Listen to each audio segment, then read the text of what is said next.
koketsema woko andidi so naimi dikwanire kaimi asenini kaini nakunyongo shaini nakatika maimi pete kuda kundishusha nekuweza taimi kosata ndakakuta kunyama ndakakuta andisiri ndatipakura mufuyini dzangu dzekurapurwa handidi makuzoni ere varwiza bibi machenasi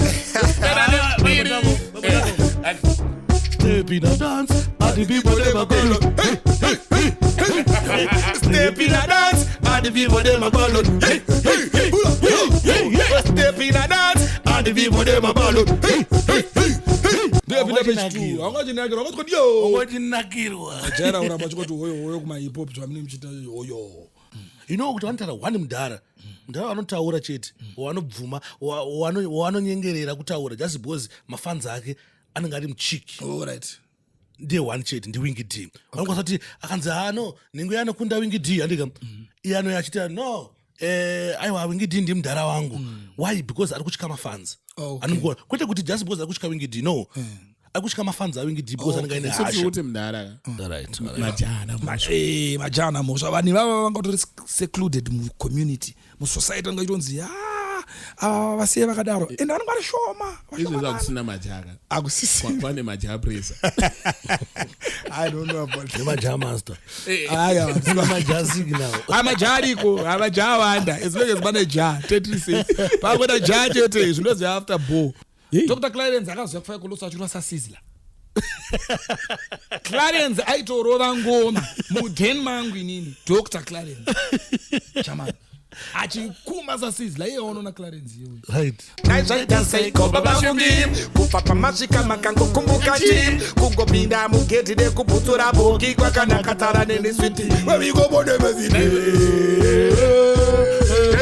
uri kure nevarungu manje Sparks uri kure even if you're going to bleach it will take you time Yeah, special case. kasi vanga zikatomboita zvese izvozvo but ndaiti ndikaenda mbakwana man ini ndaimba zvekuti mudharamanyeru aisvika ubva nditora ini namani kuti why do you shout you guys why do you shout do you know the purpose of the microphone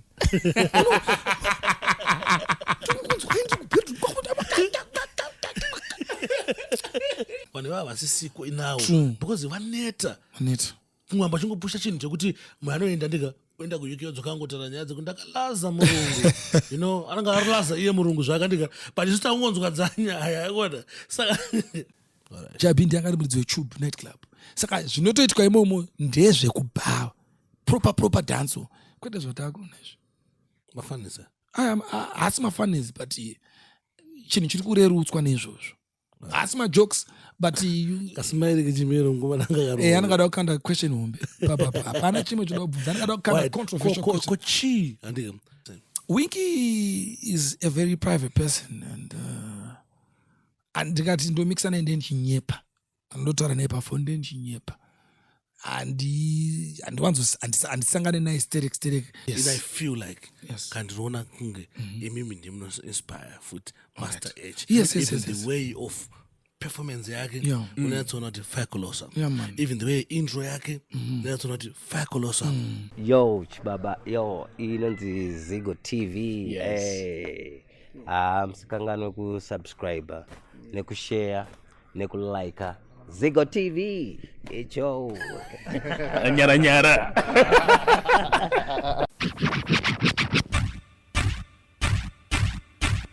Oh, no intro.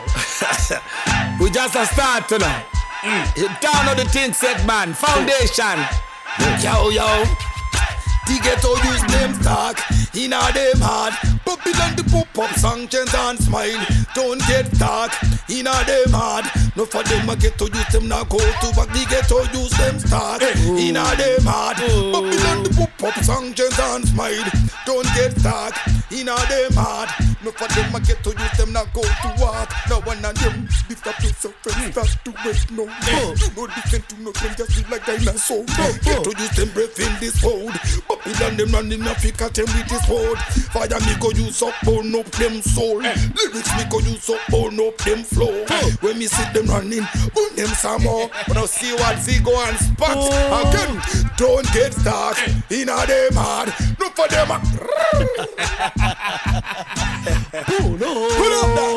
Pull up that tune here. Yeah, man. A tune here bad.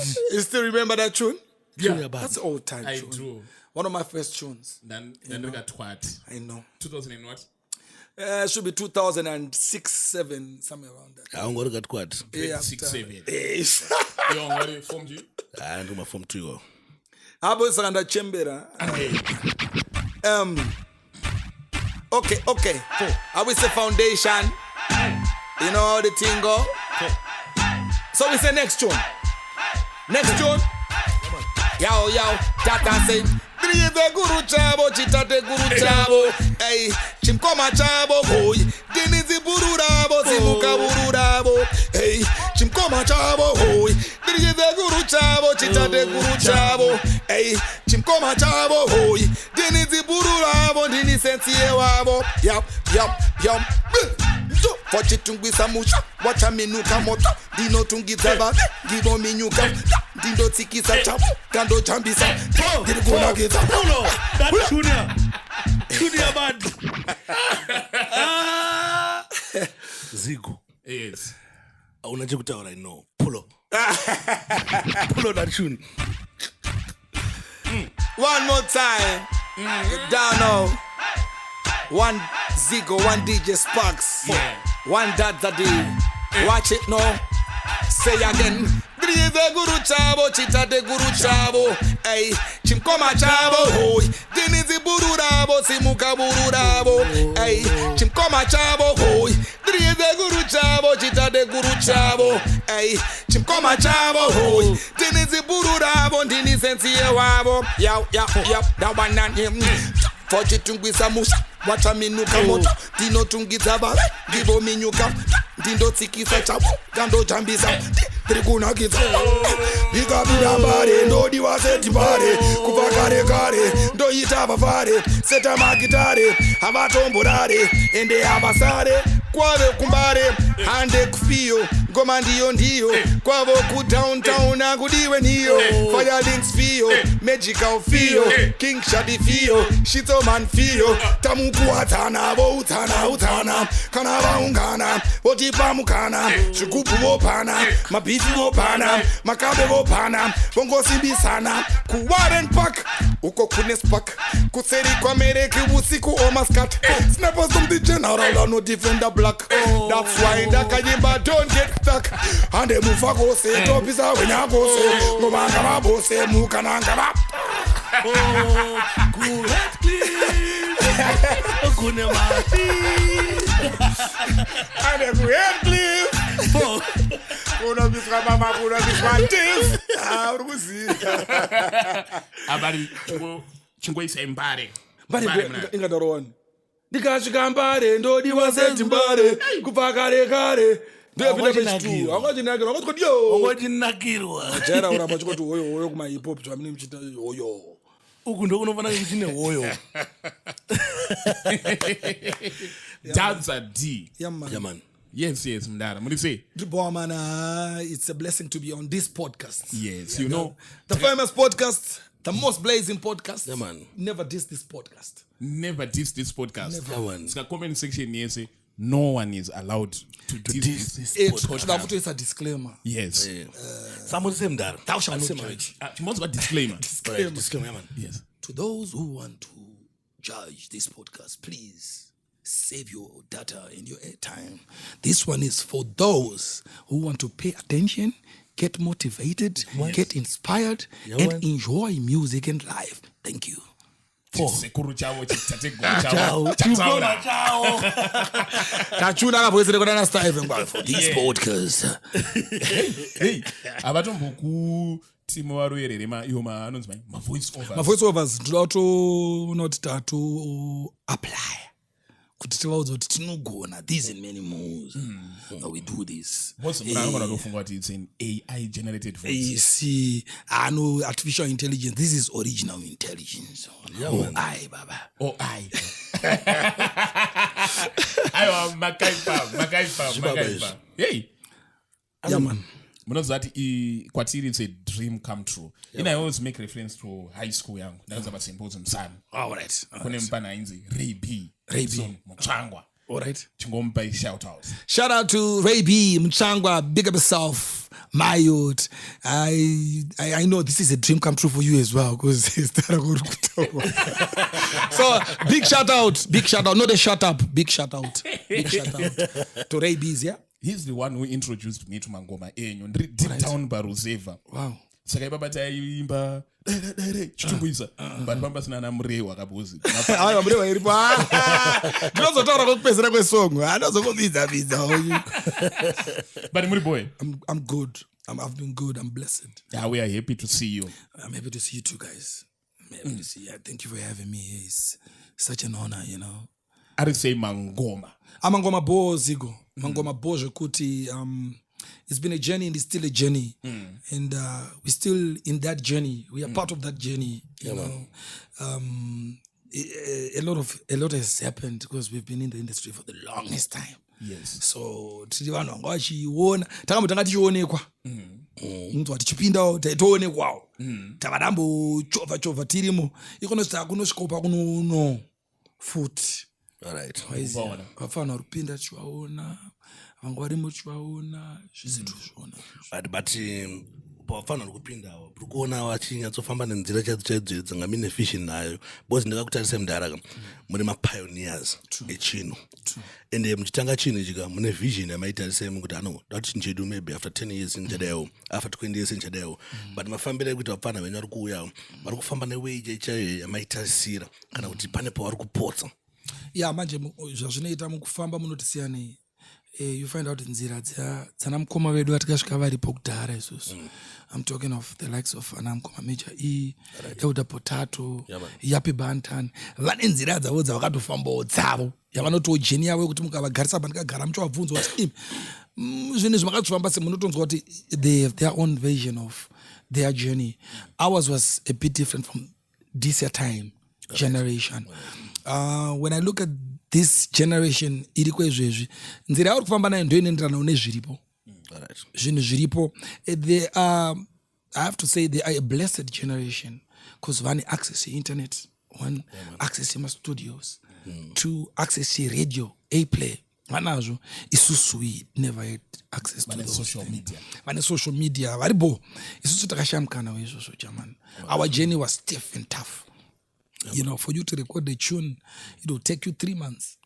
Uchienda kustudio every day baba apa panenge pachifambwa apa nepatoka pari kuenda kustudio because kustudio kunoona ngokune one studio senge kumaneni kwedu wangu nestudio ani atied tied agara ukeadu kwaseke uku it's a distance from tongoti from Chitungweza to Maruta. Saka unongozina na mari yekombi but every day unokuchitopa panopedzera papa dhuze because urakurekoda but uchinosvika kustudio unotoona kutori nevamwe vane 6 years vachiva every day ukishayamukana utonoti 3 months ausati wafamba but mudhara munofila sei imimi because kubva pamakatanga imimi makaruwa mangoma panafana hobha wakauya vanokanonga inspiration kubva kwamuri. Tine vanhu vakaita sagospel tatine pana achitaura nemurume wake kuti no ini ndakanonga more inspiration kubva kuna Dhadza thing. And vanhu hobha vaitofunga kuti he got inspiration from some other people who are more outspoken. All right. No, ndakanonga from Dhadza D. Hanzi de pasina Dhadza D ndikudorwa no manana no, you know, Manix Manu ndopti Manu Manix is my youth.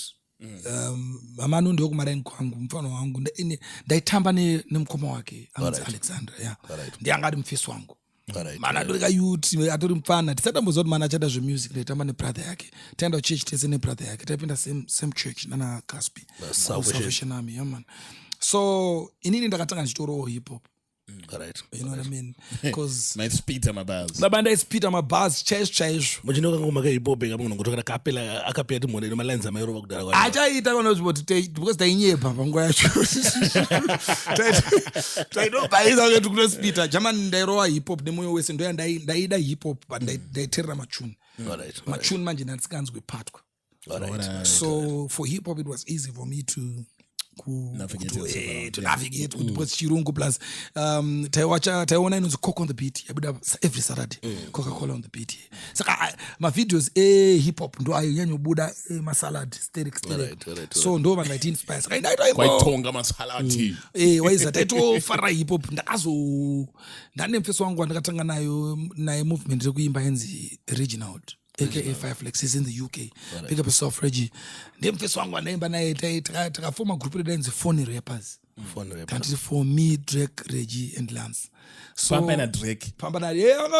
Before Drake and Drake the male dark. Yeah. Right. I roll and besi.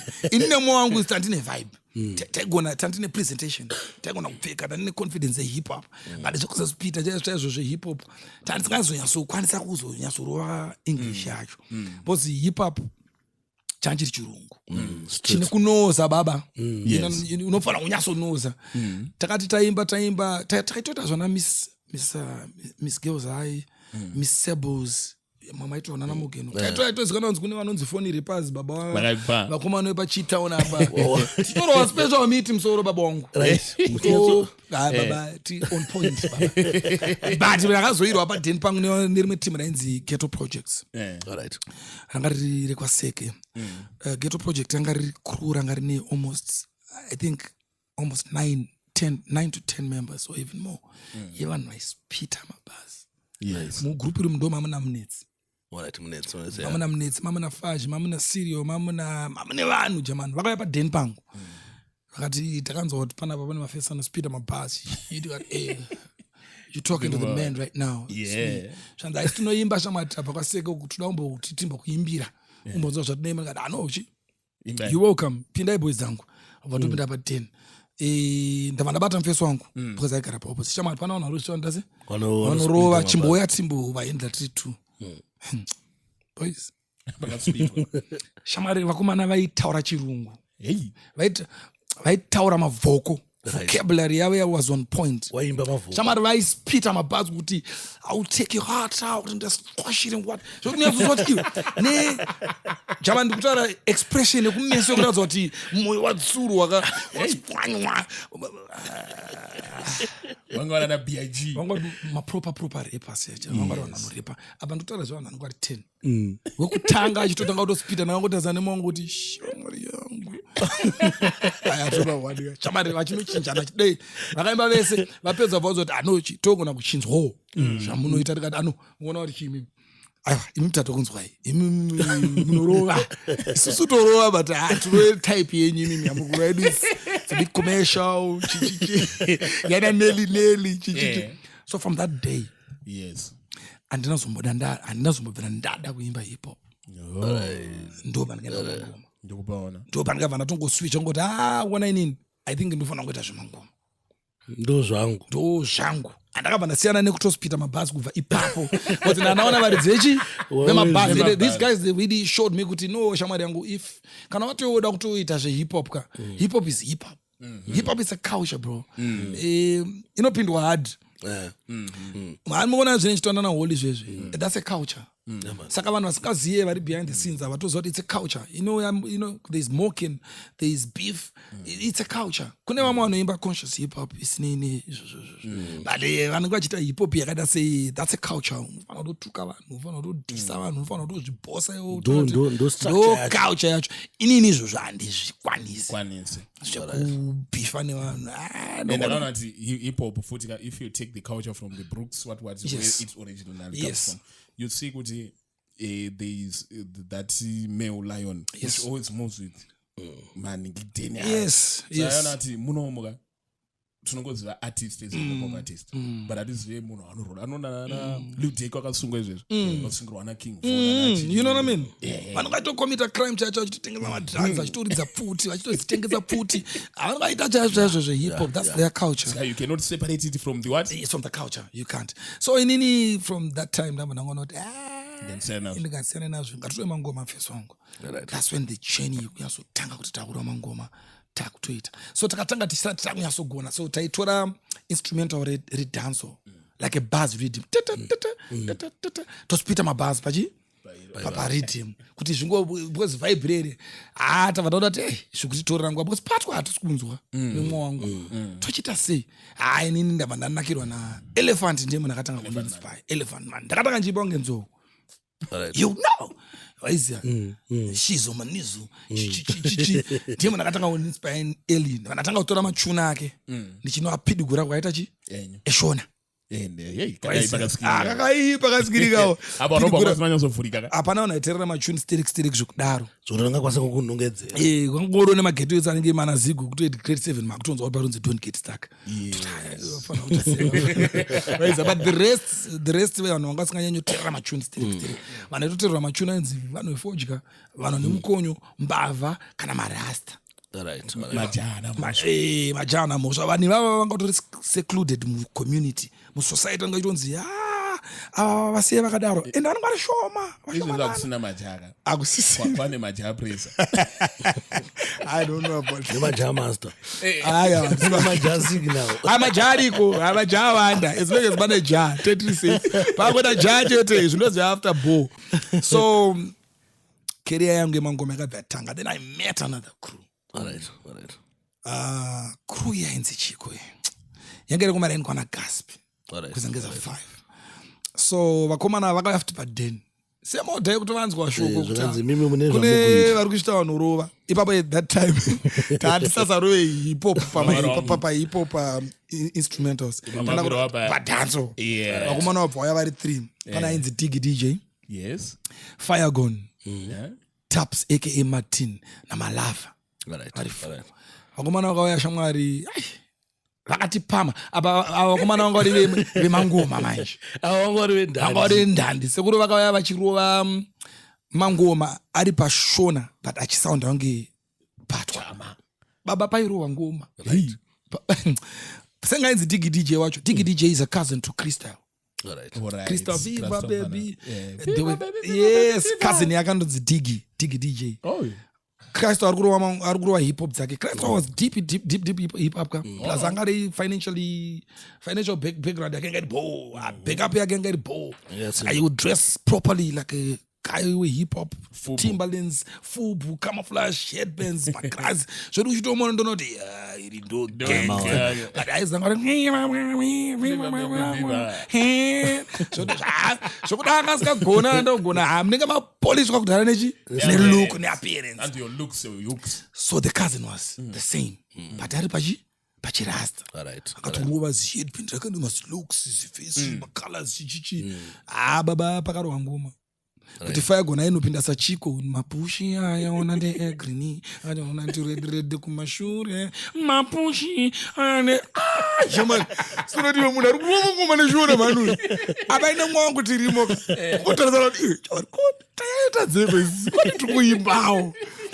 So from these 3 guys now the proper inspiration came through. No, you guys, if you want to do dancehall, you can't blend the two. Because the people out there who are doing it, they're doing it big. Yes. For you to be outstanding or to be recognized, you need to do it properly. Because vanhu vatoya so far tu vakusvikira padheni penyu ava mamusikuziya vamwe hatisati taexpose kune ana king labash hatisati tatoziya areas hatisati tatombozviziva zvana king labash zvana matcom zvinongodhira nevari padhuze but they're doing a big bro. So nemwe wangu takagara pasi tikati chama tochita sei panapa tikati urikuona isusu zvemangoma izvezvo I think isusu ngatienda kuJamaica through music tonyatsondaza kuti ari kunyatsopisa kuJamaica ndiani then we can form Fire Colosso. When we form Fire Colosso it has to be mufananidzo wezvikuitika kuJamaica muri muZimbabwe. So at that time now I'm talking about early 2000s, not 2001 2002 early 2000s skanitema nekuti niri kuma 1995 96 pekana pweni kreshi angasati wari ungatori budumbu mama mawako chitobhutsura mama ndopaitika chilonga nyaya idzi saka wangari padhuze panyika paitika zvakawanda baba wangu nguva iyoyo taizvimba baba taada kutozvimba nguva iyoyo nevanhu vari kutipa pressure pasina kana ane sendi hapana kana anga ane mari zvinhu zvaingoitwa out of love yazoona kuti ivo vanhu vanogona. So we went to Jamaica musically. Madezi awo ndo pakatanga Fireman Cape Town ndopakatanga king changu unyasoti sei kupisa Elephant man aitoita kunge fireman nguva iyoyo but angasiri fireman angangori energy guard alright Capleton ndopa wakatanga kunyasopinda ipapo wachinyasoti sei vanyasobvirisa ndikati izvi ndozvikona ini ndakurova saCaplers mfeso wanga wakati ini ndakurova saLexus Mr. Lex waiziya yeah so takatanga tiri 2 anditi ndanopinda pashango paipe ndanzwa machuna ashango baba ndakanodzura rimwe chuni rashango so rinonzi Naughty Life aridza rhythm Arida kuti ridze rhythm ndoda kurova ndichitorova pa short time kuti unyasonzwa kuti ndakanabatwa neushango ipapo ndakatoita time ndichirirova ndo mapindira ndakatoita yawo rhythm rakanzi chiya short time iro ranga ndichirova pa short time okay let's get into it short time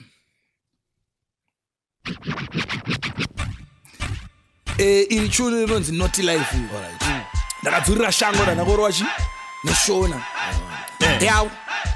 yaw yeah me now that one on you another naughty life another evil life saka how is it right so again another naughty life another evil life no saka uchi better rise no say again another naughty life another evil life saka how is it right so again another naughty life another evil life no saka uchi better mina ndikumise trot vanhu vabva vaenda pasame page yes munongotorera kakorasi kerashango racho kuti vanhu vabva but patwa ipapo manje ndaidzinzwa dzangu manje saka ndinongorova dzandainzwa dzamainzwa tadachidzoka kunechi akatibonoza mainzwa ndokwatikuda chekuche kune manzwira maidzita panguva yacho ndainzwa kazvatiri kuipaka zvokuti unoda Naughty Life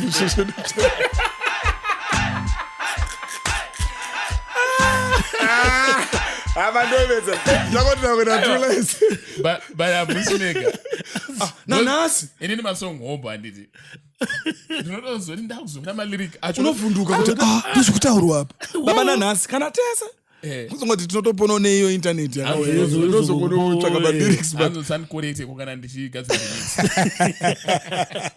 kana tikati chipa imwe songo saka ona inini zvandada kuimbira iziko ndo zvandainzwa no problem isu atombozive chaizvo chaizvo okay no worries ngatiite zvandainzwa but musazondijaji ndozvekudhaya shango say them of them naughty life them of them evil life and them not live right yo again them of them naughty life them of them evil life tell them to jail right no say I mean go tell them if you take a hike catch a hike no right alright it's gonna be naughty life naughty life I want that zura na nazo katotera ndozwa kuti paronzi naughty life but evil life all right yo that one on you another naughty life another evil life zaga how is it right so again another naughty life another evil life do saka uchi pizza rice uno say again another naughty life another evil life zaga how is it right so again another naughty life another evil life do saka uchi pizza how utombokochesa life ndepetsika unoda fight askata vambeka unofamba at night pamasista unoda kudya zibite fana wangu unoda karoko rwekuride what about that kid wakamutyira mupipe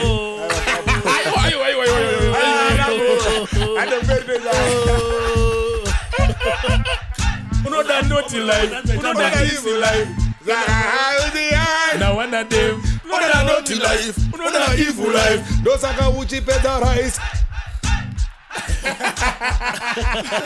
achakwandipedza rice sikanyaya rice anatanga naso mpunga kwakakosha kanga yes so yeah tapatanoita paipe chamari zvabva zvanobuda sekuti zvanoti life yes mfeso wangu abva anoti alright iwo wapinda ipapo because paipinda shango Mr. Lex asvaipinda mr ndikurererwa Mr. Lex ndoda kurererwa nemfeso wangu manje because tandatuka taiti inini nemfeso wangu ndiri Capleton ka mfeso wangu anenge ari Mr. Lexus saka da kurererwa nemfeso wangu urati muchibvisa baba vanhu ndabva vaona chi merchandise Mr. Pescas mbatya yes chingotudza merchandise we are smartly dressed here by MPG MPG Mr. Pescas ka Mr. Presgas ka Mr. Presgas ka ndo isusuka. Yes. Kuti Mr. Presgas ka anyone anopressa gas pa zvinhu zvake. It might be a marriage if you're pressing gas, you're Mr. Presgas. If it's a hustle, if you're pressing gas, you're Mr. Presgas. If it's your car, if you're pressing gas, you're pressing gas. So Mr. Presgas to the world.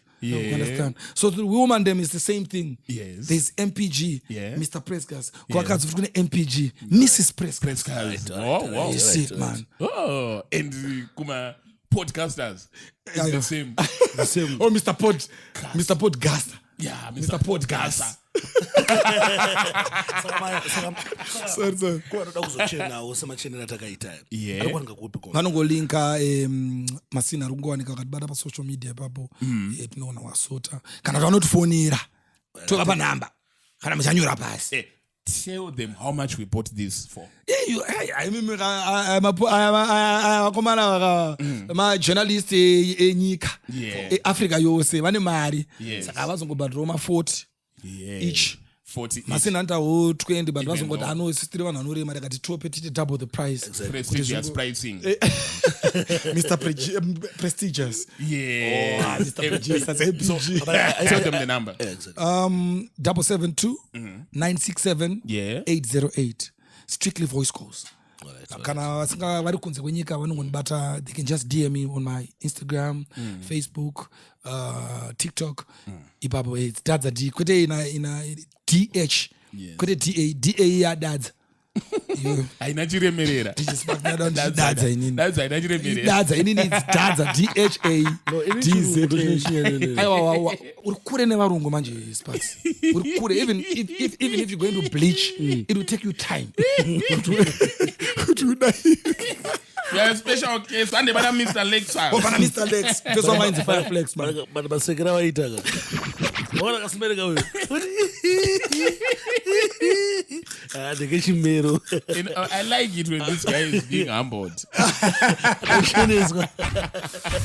So, mpeso wangu Lex manje, Mr. Lexus. Vanotorora Mr. Lex. Abanoisa futhi kushona. And it went like this. Hey, young sonny, esa tori in the mari, the tora mari, and let the whole place pump it. It's funny. Esa tori in the mari, the tora mari. And the soul, man, I make some money, you know that I did it. 10 years from beat, you didn't right doing it. To send that show, we make sure they win it. Make sure they win it. Make sure they win it. Man, I make some money, you know that I did it. 10 years from now, you didn't right doing it. So, I had Mr. Lex. Madam Zengo, I throw in my chill. Eka. Unokochitamba zvinotyisa papo zigwe papo. Ya, rovaranzi kumashure rovaranzi apa munenge muri kana 10 muchiwa 115 ka muchidzi vakomana anotamba ivava baba. You know. So from that time now, you've taken me back my memories and snowdam. Yeah, welcome to that kind of a world. So at that time there was me and Mr. Lex now. So my young brother anotedzana neni anonzi Chancellor. All right. He was there watching. Uzama youth saying, "Pesa pamnechita zvinhu anokwachona." Blanco atasema Blanco dede. Akabva yansona tipana pama Blanco ari kudhipisa. Abva anodzuro ainzi Baby Cham. You know Baby Cham. You know Baby Cham Ziko. Unomziya we have the thing them out a look no. We have we no broke no. Ra. I remember those days when there was the woman. Yeah, mama. Go. Yes, I rim. Izithethetha ngombayiza ndiye macho ndiyakabva noteedzerwa nemufana wangu. Saka mufana wangu since achinzi Chancellor akabva tangonzi Baby Chambe. Abva no ta3. Shamwari yako yenzi Madwai. Andoona kuti kuroera futi rairova Baby Chambe. Same rhythm because ndo maridhim ataishandisa ma-show time yaya. Mina ndipinde. Tipe. Ndokupai. So Baby Chambe came in like this. Big up yourself, Baby Chambe, anyway, they're my youths. Vana vachiri kuimba ichiri faya kulofa. Tangomira tingo ambisha. Baby Chambe waiti. Yo. Musikana wakakora, chimiro chako chanditora, saka ini ndotoda kukurora. Skana wakakorai chimiro chako chanditorai saka inini ndoda kukurorai kupinda newe aisi orai saka nati dai vangu bona naita makomashure vani nichikubata kumashure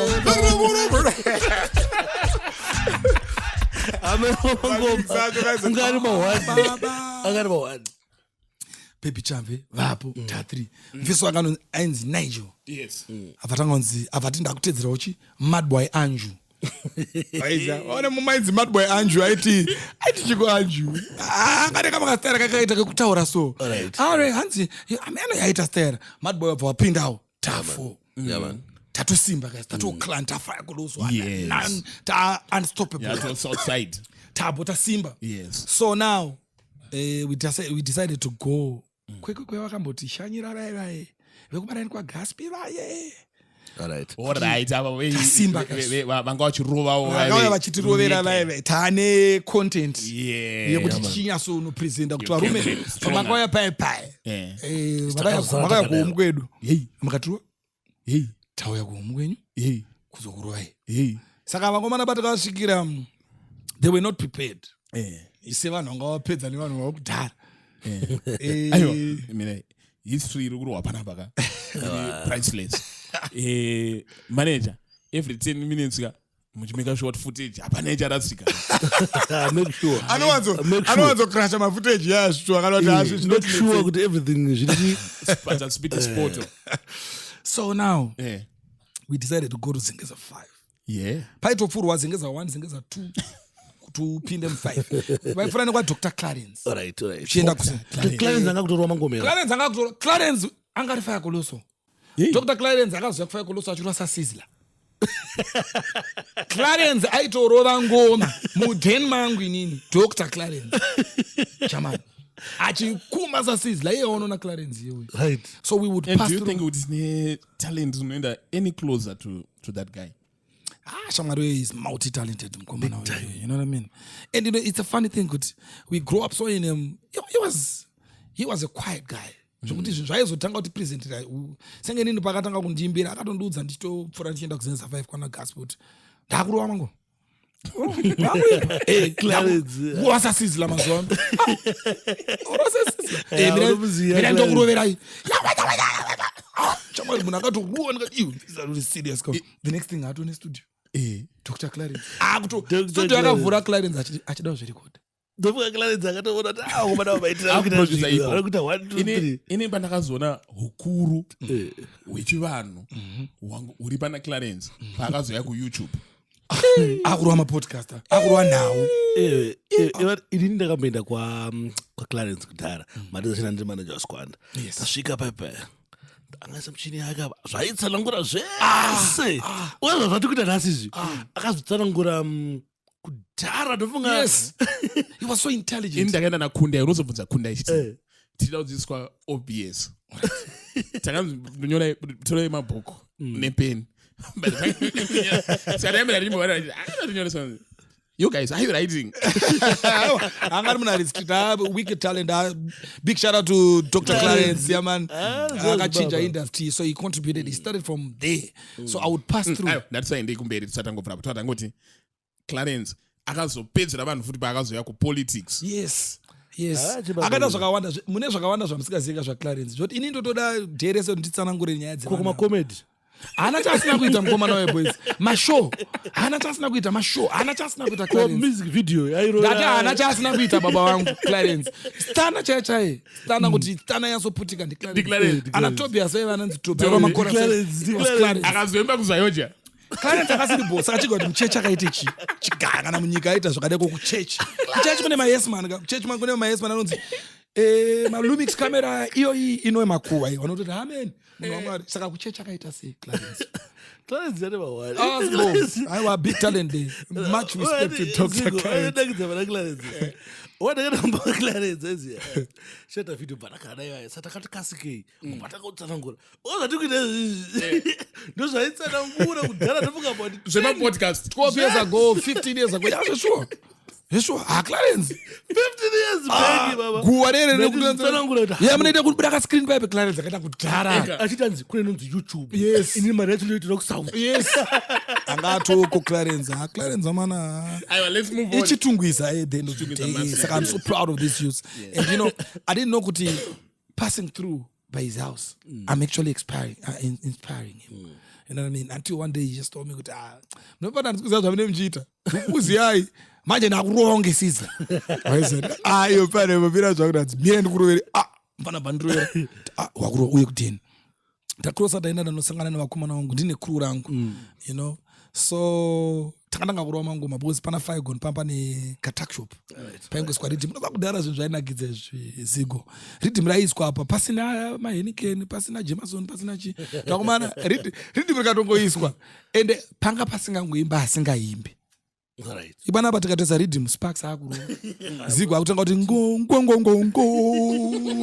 Kudhara kana unga usingaimba unonyarara kuti Zitarishinga. Rinopindwa hadi baba. Tozvaona kuti uyu anorova waize. Kudhara aimba ndiye anenge achitoimba. Pana kuna vanhu vangoimba ka. Ipo pekapuza. Unashugeta chiimba. But Shugeta is an artist. Andorova Shugeta. Ipo pekapuza. Bezvananga chikuita. But anorova unotomusa. Comic yeo ndakarova hip hop. Comic bus ndakarova hip hop. Shugeta.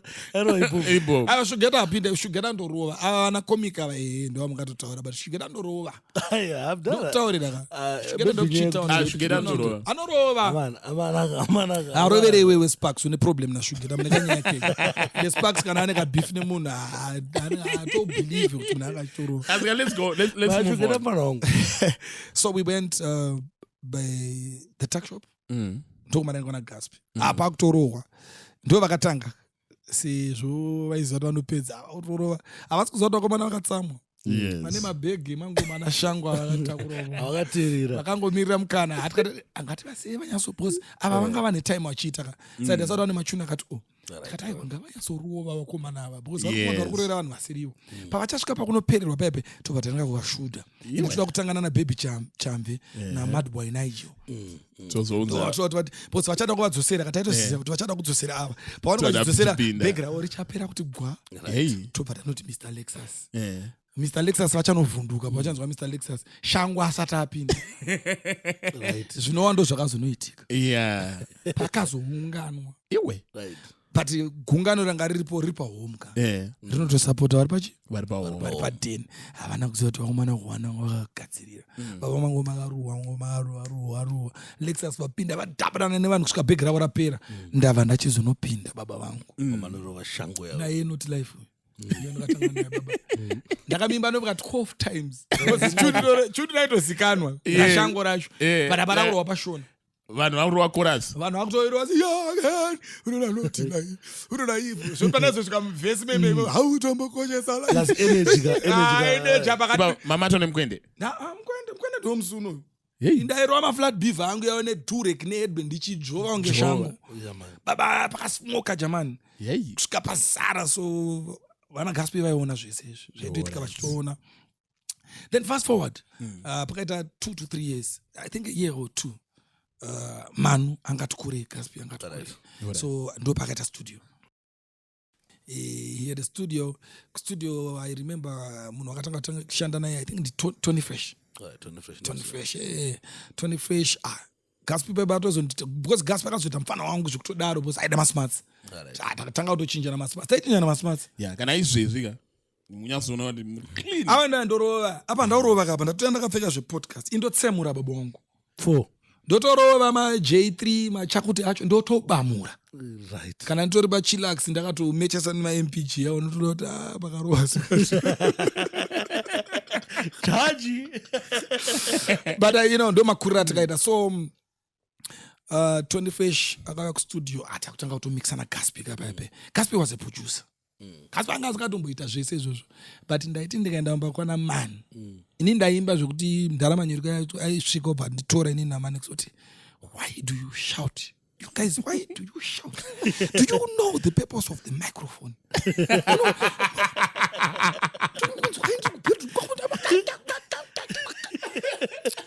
Sparks isusu taimba zve baba isusu taimba tichidikitira baba wangu makashungurudza mudara manyeruki Shamari- akakuudza aiti maiki basa rayo nderei zigo rikona chinhu chakabada ichi chaito takaisukana ndichirekodha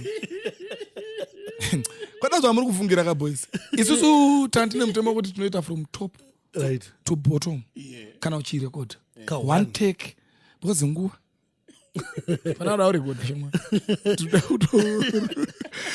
ndichada unonika chiko chinhu ndinacho kudhara ndikutochipefoma mumatakshop ndikutodaiso chinhu changu ndikuchiziya ndaona mukana wekuti kuchirekodha so Tony Fresh was not the right guy for the type of sound that we wanted because I was hardcore you know what I mean I was next to Jamaica you understand I wanted shango ndio ndaida kuti shango ndoda kuti akandinzwa ka anofana nditi imbomira zvokudzura masongs angu shama ita ako ndo zvandaitoda inini zvandaitonzwa munhu akanditi you are sounding like shango yes ndo zvandiri kutoda kutoda izvo unzwa kuti pana Capleton panapa so kwakabva kaya GMP Chipas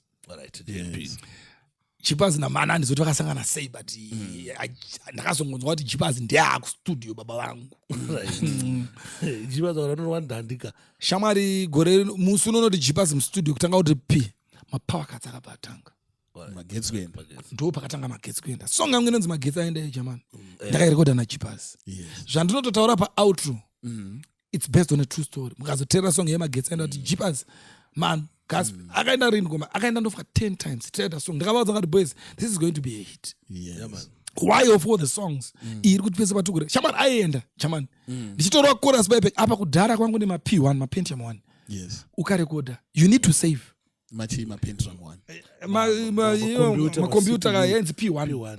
handikwana kwakazwa ma P4 P1, P2. makazozviziva kwade ma Q ningi kai no ndiri kumosha okay saka inzi ameba kumajoko. yakumajwawo akatanga tori chunzi P1 P2 P ndo majoko 7 yacho yawo isakatotanga atori ma P1 yanga iri diki baba zvokuti yaigara yakazara ukarekodha magetsi akaenda musana kusevha muchazviwana zvinhu izvi Zvapera. zvokuti waiti ukapedza kurekodha unovhura ziso Chipas kuti wasevha here shamwari oti producers were forced to save more than 20 times achisevha ukaita munyama panodzoka magetsi masina yayo uchazoti aenda kupi so we had to record several times shouting we shouted on a condenser mic we were shouting very much shouting to us it was proper recording kuti aiwa baba vanhu ngavanze kuti vari kujoyewa ende dainakirwa baba so Manu was a producer at that time so every time I would record he'll be watching taking notes chimompai anonzani JMP kamusana maida chimompai shout out big shout out to JMP he knows Mad P mad producer akachana mazita akawanda Jeepers Creepers Mad P ameno mazita because pane rhythm rake raiti ngwi unoza ngwi Blackout. ndo paka banga pop pop pop pop pop and chirinzwa ma earphone in Samsung 2 kudzanga siribo kudzanga siribo jaman Kudzi was a genius and he became my brother in music you know we actually inspired Gaspy our combination to from being a producer to an artist so now Gaspy could tell kuti muklaniri muri kushota because Clarence akazwa Sizzla but andambonyasomixa naye takasinganzwisani takazowana wedu Sizzla ainzi Chaka yes so Gaspar kanoti mufai kuloso mashotani turbulence Manu came in as turbulence understand Gaspar aitoroasa turbulence aitoti bwaba ndo zvaitoita bose kudhara tatisinganyari zvekutanzi identity tasei tatisina basa nazvo izvo taitoda kutoita majamaicans tatori bo takadaro toti mukuru bedu irimo Jamaica yese sakakwana so we were okay so that's how I inspired Gaspy but bukurekodha kwangu Zigo I never wanted to record kuti vanhu vandinzwe yes because out there was Labash kumarengo edu isusu kwangu naKing Labash yes King Labash neni takatangirana kuimba but King Labash ndiye akatanga kurekodha nekubuda now is based in Belgium I think Belgium ndo akatanga kurekodha nekupinda pinda madance because King Labash came from sound I also came from sound because I had my own sound but at that time I could tell kuti locally the best artist we had at the time ndo vanga vari ana Major E vavo ana Yappy Bantan ana Elder Potato vari kupa na Major E is based in the UK now big shout out to Mkoma Major Elder Potato vari kukumbare Yappy I'm not sure and Major E you know masong ake inini handina kuwanzwa ndandiri mudiki but zita rake ka raifamba but Yeah. ini chandisingazivi kugona kupatsanura Major E neinosindutswe guta ndiye munhu waneri chicha ichi no inesvindutso guta ndoka I'm a country boy Yeah, you know, I belong in a valley Katavamboita ngoma makollabs. meja kando ngoma meja ndo vanozopinda vachitosta kudhara kwanzi kutosta Alright. ndaipinda vachitecheraga muffin pacountry boy pai ngoma ino ndo I came from the city hoping to find way Okay. oh he was the singer hona ndo meja E Ini ndakatadza kuyazo saka ndizvo singer was ngoma ino Major E alright then Marvin S was wacho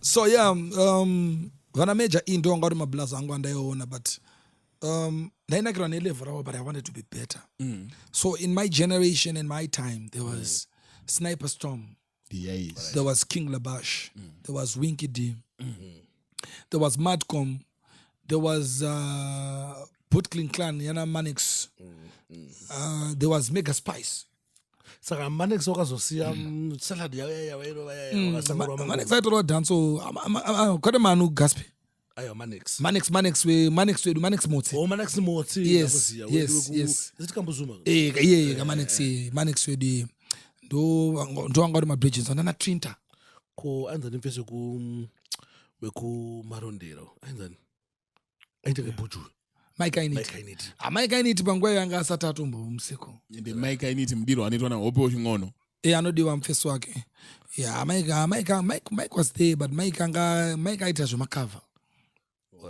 zvinhu zvanana selo culture zvezvi but this time yandikutaura Mike tatsatatombomunzwa nezvake at that time so was I'm talking about 2001 2002 kudhara kuchama tese tisatotombeda blow up the only person angatoputika ndisniper ndiri grade 1 grade 2 sniper ndiye angatoputika because sniper came through urban grooves but in 2001 manjika ndiri grade 1 handiri kuzviona kudhara uko ndongwa yadaitira zvinhu zvese ndiri grade 3 but angori youth foot still saka tanda kutoita zvinhu izvo wazindaita grade 1 1999 ndanda negore ndatorova ndapedza form 4 Yeah. 99 ipapo mudhara imvura yakawanda rekugeza because imi mina sparks handiti funga sparks manga grade 1 atoblazi yangu atoningi chii chiri kuchembedzana vana katondonditana but panapa ndonanzi first born yotoita second in third born ndizvo chaizvo kana tondoona kutonzi baba vedu ndaro chacho teti chacho hachidi kukura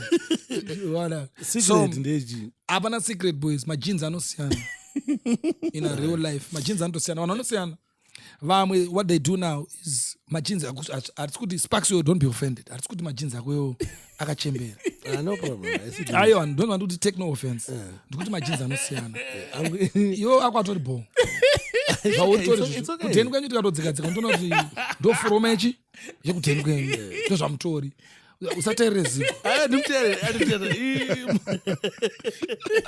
iwewe utori bo sparks zvautori izvo ndo majinzi ekudheni kwenyu kwana zigo kune majinzi ekoko isi kudheni kwedu but majinzi ekudheni kwangu naakona zigo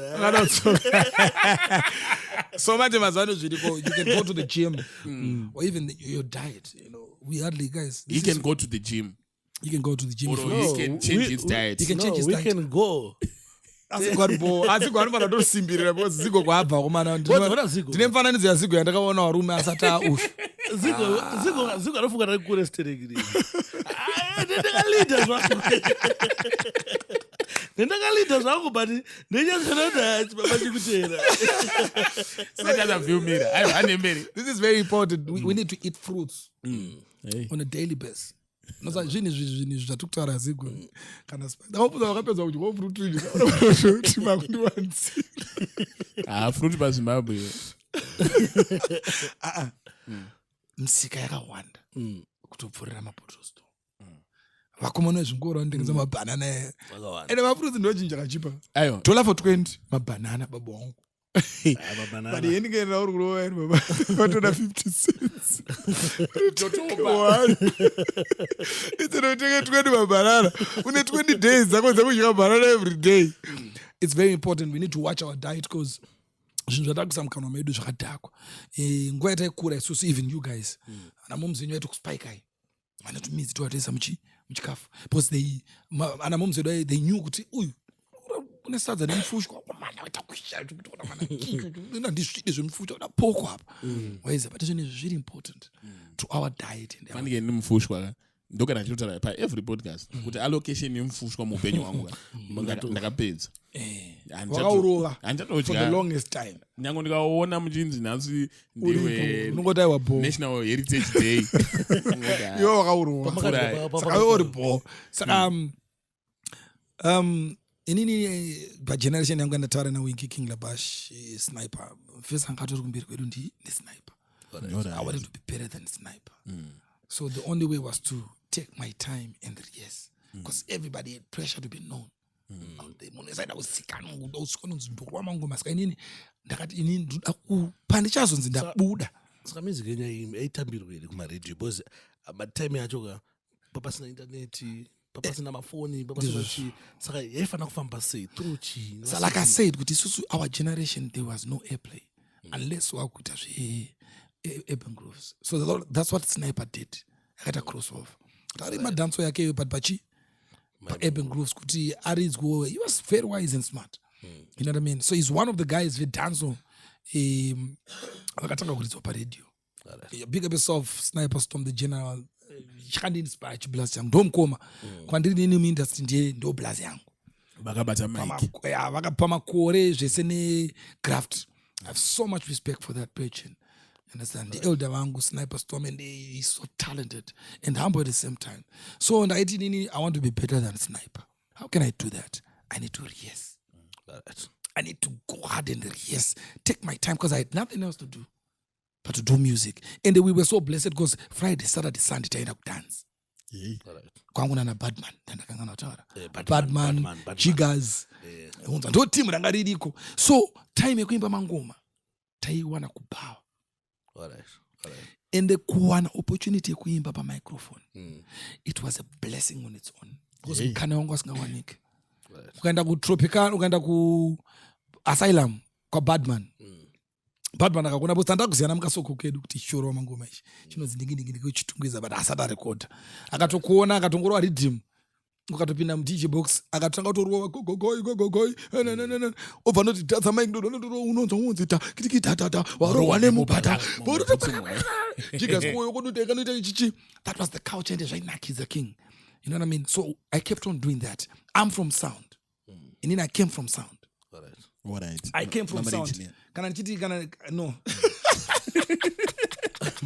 that's a good question sound engineer so sound now Jamaica wanted sound system that's where you have a disco muri muno suppliers disco zvese nekuridzira vanhu so munobva manzi sound saka munobva mazvipa zita renyu kuti Zigo sound zvakafanira kuti judgment yard sound zvakafanira kuti empire sound zvakafanira kuti fire colossal sound nyika muAfrica yakanyatso zveembrace of the Kenya yes they still doing it black supremacy sound kuna na Jamaica kuna na Best Odyssey kuna na Kilimanjaro kuna na Tony Mantaran kuna ma sounds you understand so ndokwatakabva nako isusu ndozvinhu zvaicontrola dance that was our radio for us that seko iroro saka seko rangu ndairiona pese paraitwa kuti uyo ndilabasho bapinda adakonzeresa adakonzeresa uyu paridhimu rake ndoda unomunyorera rake ndobva ndaenda so now 2004 I met up with my brethren wainzi Ladipo Ladipo wanga nesound rainzi Boulevard Sound Ladipo wanga ari kuzengeza 5 kuma newsstands kumberi kwana Gaspi so brother yake yanga iri foreign yashandakana kuES baba menga ndakaenda ku UK yabatanga kutungira mkomana maji masini ma records baba ma vinyl so Boulevard came in as a young sound from Chitungwiza ikurova music up to date so Ladipo ndakamona zingisa 5 pa ma shops abanditi hande pa 10 jamani tonorwa ma drinks jamani zvika pa 10 apa budisa ma 10 tables sound siko ndakapondwa nemangoma and you know the good thing about ma sounds vaiti kana vakatenga rhythm toti Zigo rhythm rinenge rine instrumental kuseri final rere kuseri kwacho kunenge kune version saka mfesu chaida chete dangotimbe saka iti introduce ma rhythm part pese vano introduce rhythm brand new rhythm rine ma artist aitanga ati rhythm zvokuti ndaka kuimba nechemwoyo mako wega uchazoti chabairi apa ndekujamaica pafinal etonzi tsono unonzwa zvichirira akazongonoridza rimwe ridhim sekuti nandatanga kurova ndoripi kuitira vafana vasiri kuziyana matukeya vaina ndozvaya zvimarekodzi zvimadoplate izvi zvokudhara izvi marekodzi eda ekuisa madziri anenge ndiro anenge cd but ichiitwa ngeplastic so yawo so takazotanga kuimba ladi abva toti zvaita zvakanaka ndo zvanandichida chamani ndoda kudedza platinum ndoda kudedza platinum panapa aka king labash datambosangana nemi boys ambonzwa ngoma dzamunorova because ainzi platinum aka platinum killer. They were friends with Ladipo. I want to call platinum so that you see you guys. I'm sure panobuda chinhu chiripo. Tikati no isusu tikutolava zvekusangana nevanhu tanzwa nekusangana nevanhu tabo tikutomuda platinum. Understand? So you organized a meetup. Fire Colosso platinum. Vakwekwe kwaLadipo ndakanonanga kunoudza Fire Colosso members kuti tine match varume. Na platinum killer kumba kwaLadipo we have to be prepared. Match tine match invitation yekuti munhu achauya pano ende zvokwadi takapiwa 2 days to prepare taisangana pamba paLadipo ipapo zvokwadi musi wakasvika handichaziva kuti wari Thursday Friday said I don't know takaenda Ladipo was loaded munhu anganditi mari madrinks goch tarova mablans zvese bo tadai tapita tanakira kuti hamuzoni tagara zvedu tamirira platinum platinum angauya platinum second hour platinum akanopinda. So at that time Labashi had the proper look. He had the appearance, bro. Yes. So he walked in, he was not hey, there is platinum looks out Aba you angarwan.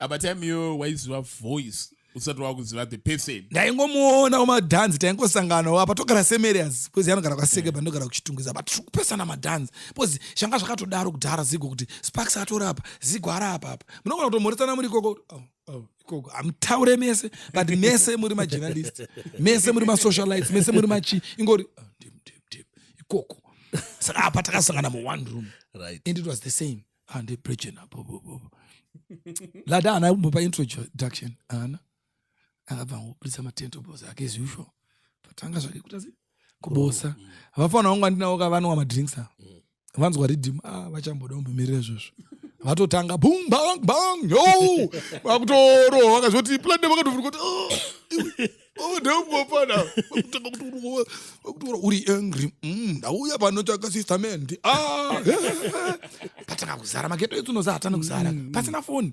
patozara sekuri pato turn up right but Ladipo ari kuziva hake nyaya yake kuti ndodavo tu platinum ndikuda sa platinum akanokabira tiri King Labash vanotangana newe kutanga paupfana hwangu ndiyo akatanga kutenda nehedhoni yutiratonoti uyanondura ikandisiro next man next man wakati unza kuno navo vadhabhurwa hakusina akarova komana vesa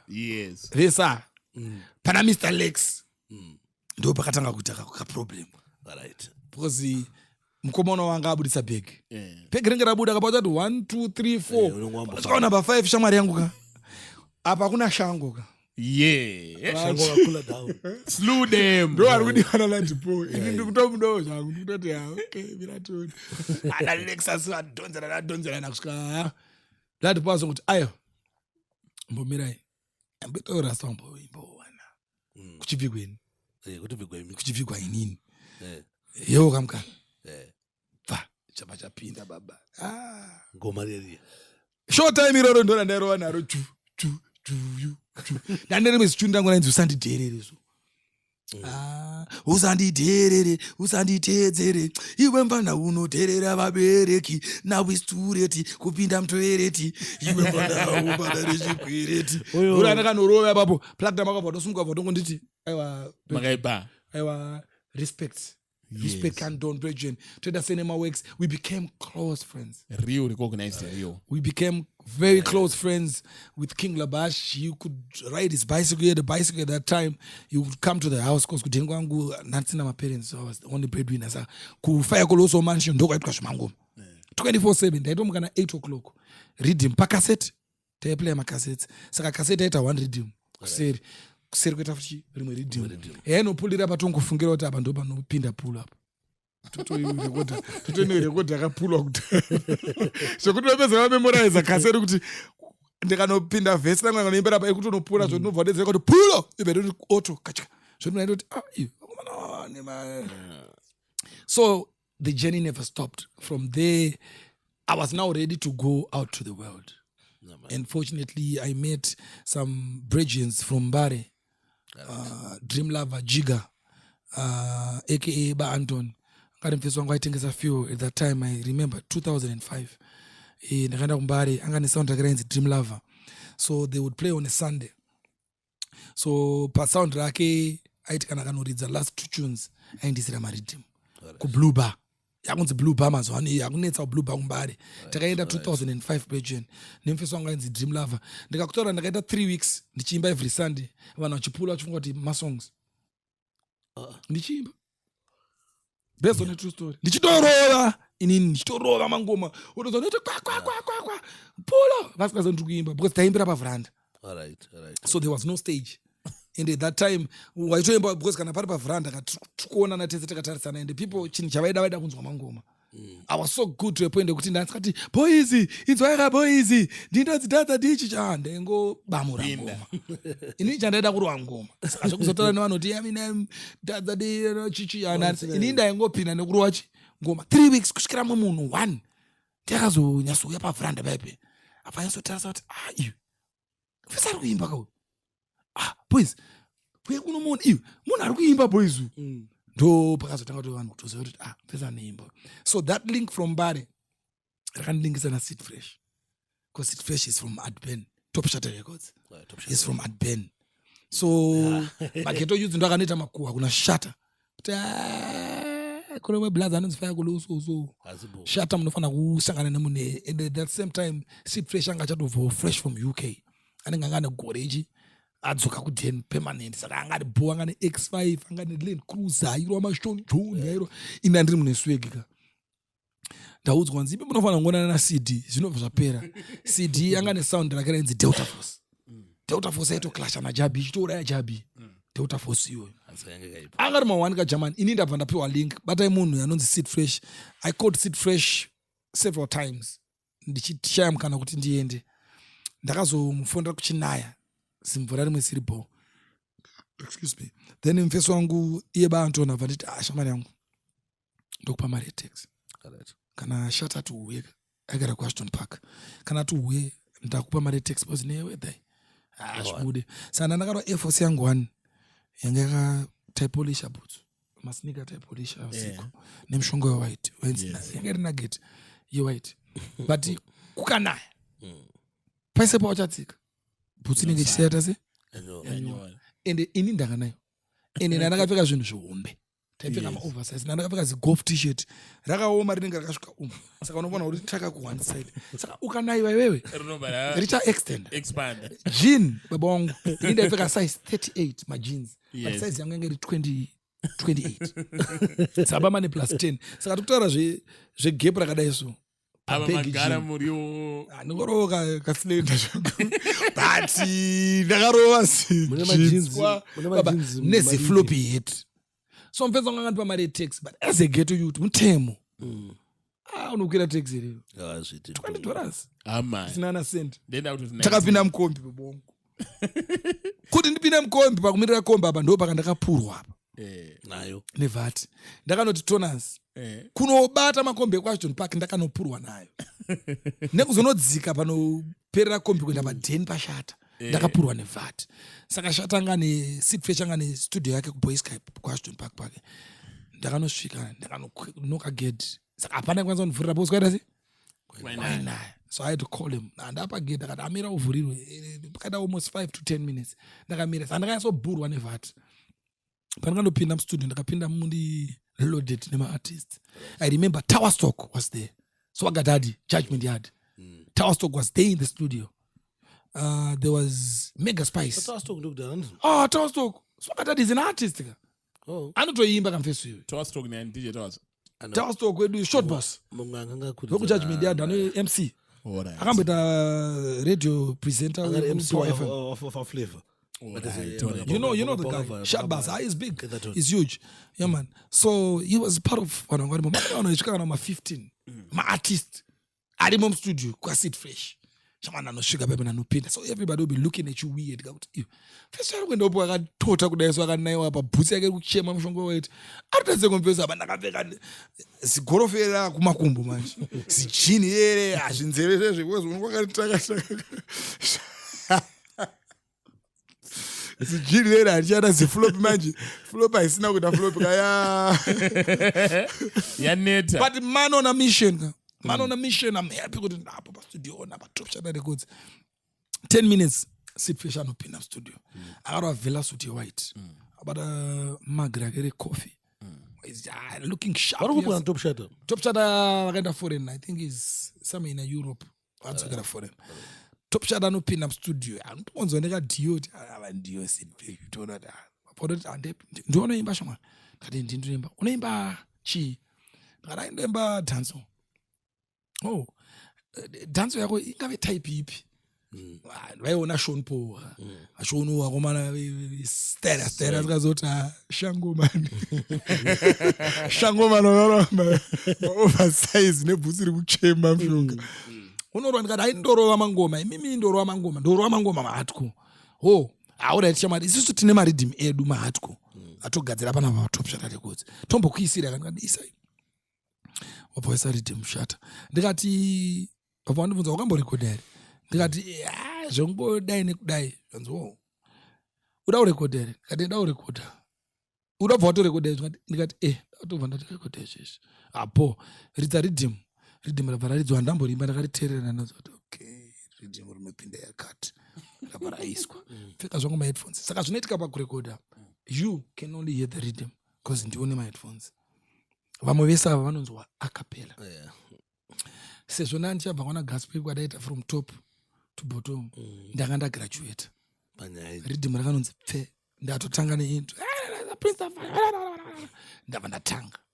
Ndakatanga ne Don't Get Stuck. Ndakairova kubva kwainotangira first verse, chorus, second verse, chorus, third verse, chorus. Kusvika ndipedze neku-outro. Vanhu vakanyarira kuti zii. Hapana kana itaura, including a top chart. People were curious. Kuti saka zvabalance here. People just wanted to hear kuti toda kunzwa kuti pabeat zvabalance here because malyrics vakahanzwa. But pakuzonogara pabeat they were not sure. Ndichinopedza jamani ndakangonzwana zvekuti ngonzwana zvingotaurira pasi. Shut up but chamari player tinzwa. Chakanopulwa kubva kutanga. Chabva charova intro. Chikunopinda pa first line rechorus. Ngoti don't get stuck. Zvakapwanywa zvinhu. Shut up but isa rimwe rhythm shama. Terror rhythm. Ndatozi playlists match isa ndozviziva vakandimaka ndakubvunza vakuchamba ichinopera teerera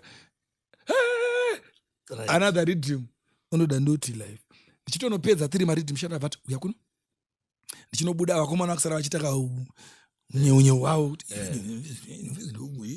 ndakutoenda kumain house baba life yangu yakutonochinja nashata ndakutonzi no wakatota iwo ndongwari fana kumira ndikudeso ndatonotorwa ziarg jean ziarg t-shirt zikepu rangu resouth pole ndakabva ndapiwa Nike Garnet reblack baba zinyama zinyowani pfeka mufana wangu mina ndedze madzimai mukadzi wavo madzimai mukomana wangu ndianga achinifonera ane 2 weeks achinifonera anogona aimba 3 songs apedza dzese dzatorekodwa dzatoko madzimai angu ari murasta vati danonzwa vano vakasvika ikoko kustudio baba ari mahwani maartisti ribata wabata ane peni nebepa ari kunyoro ari kuda kutoona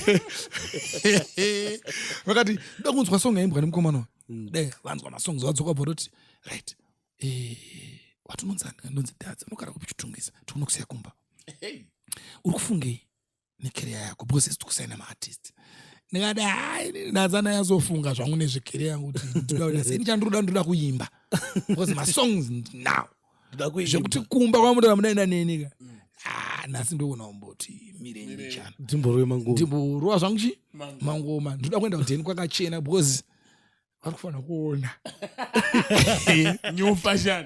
baba ungaenda naro usiku.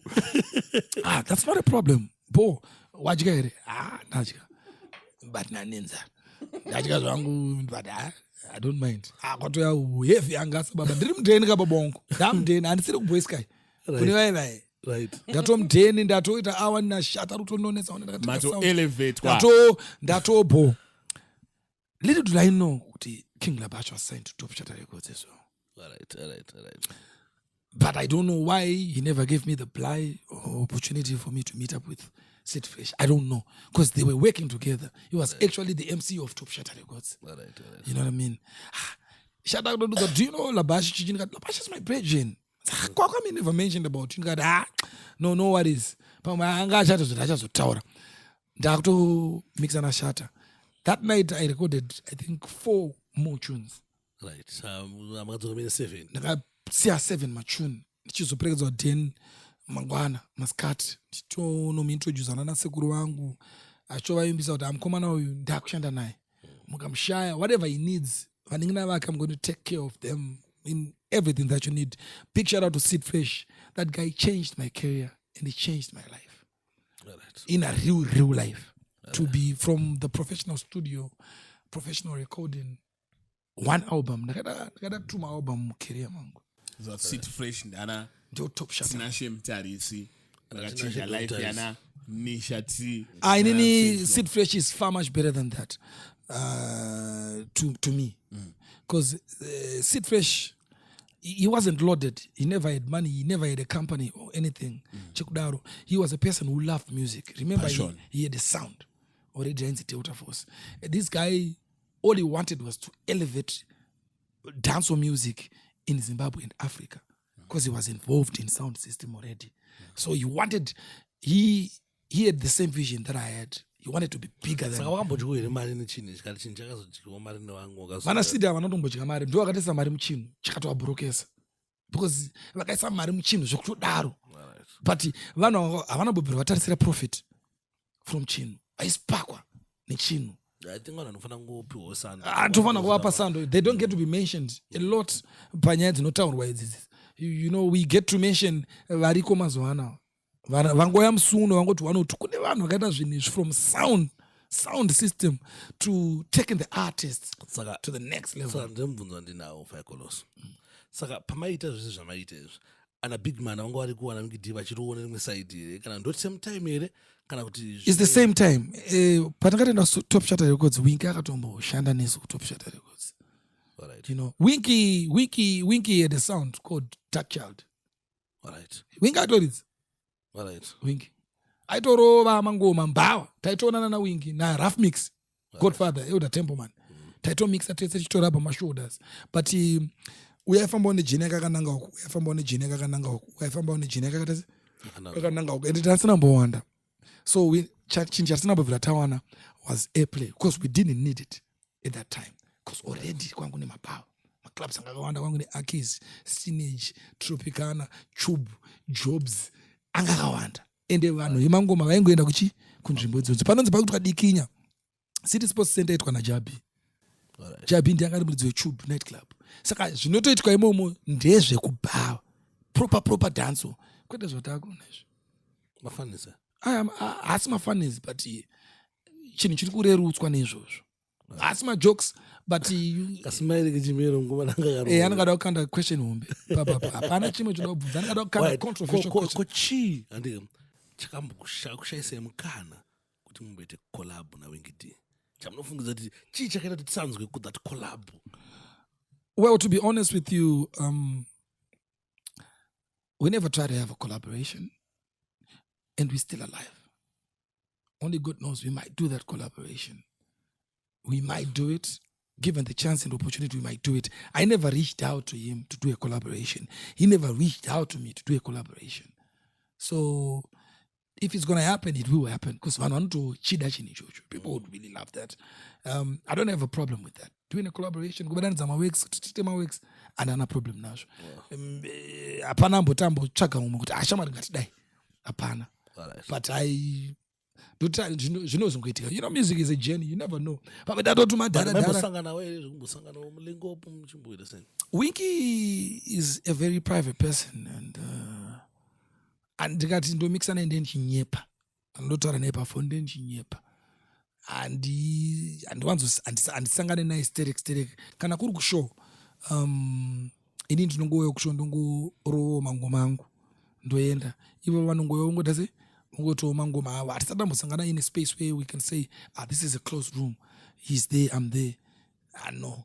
Patakangosangana kudhara kudhara madhays pakayasizila kudhara titori nepicture yedu takaputika tsinga so tichiunika toshaya so.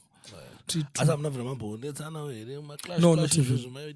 Kana hatina tombovira tatomboclasha kana unongoziva mushowbiz munotoziyana kuti uyu ndimesu uyu ndicristiano zviri natural tozivana kuti ingwambi, you know. But we have so much respect for the brethren as workmates, as music people. We've never crossed anyone's path. He's a great musician. I also believe I'm a great musician in my own way. So if you're going to join forces, kana mwari achida kuti zviitike zvinotoitika. If he reaches out, zvinotoitika. And I'm sure if I reach out, hey, King, kadai, we can work out something. Two is better than one. Always. Alright. Tiri papa. I know mama Dhadza nyaya dzakanaka singaiti istiri inotisimbisa. But obviously atingazomboita regeza kumbombawo. Bombawo territory yenyu. Kumbopinda muterritory yenyu. Pindai. Pane interview yatakaona ya Lipsy. Achitaura kuti muri baby daddy wake. Alright. Atazomboona pamakakonfirm, is it true? Kunyepa zvizonyatsoitika. A great icon and a female like Lipsy would never go on National FM or on social media and tell a lie like that. As we tell you, man. Right. That's a great artist. Lipsy is a big artist, big female artist, one of the big female artists that we have. So if she goes on radio and tells you that I have a child with that guy, that's akuna chowari chinopfurira ipapo. Inini I couldn't go anywhere kuno confirm kuti ndochowana na Chibozi maketo it's akacelebrate. Vekulozoze kuru ndo chi ndomaonderana kachita maketo youth nyaya waiziva. Pakafa kana no including you. Pamubvunzo yese ndomubvunzo kwati uyu ndichawana musi wekubvunza. Uchiroti uriwo mama vakafara nazvo. Sokuri kubvunza koconfirmation dzangu nharo. Nyaya dzakadzifambira kare sparks. But still, yeah, it's based on a true story. My Taya is my baby mama and I have so much respect for that lady. Right. We have a child together, a beautiful daughter. A very intelligent daughter. Another Tambuka. Yeah. And you know what? Pamota, I've got so much respect for her. Yeah.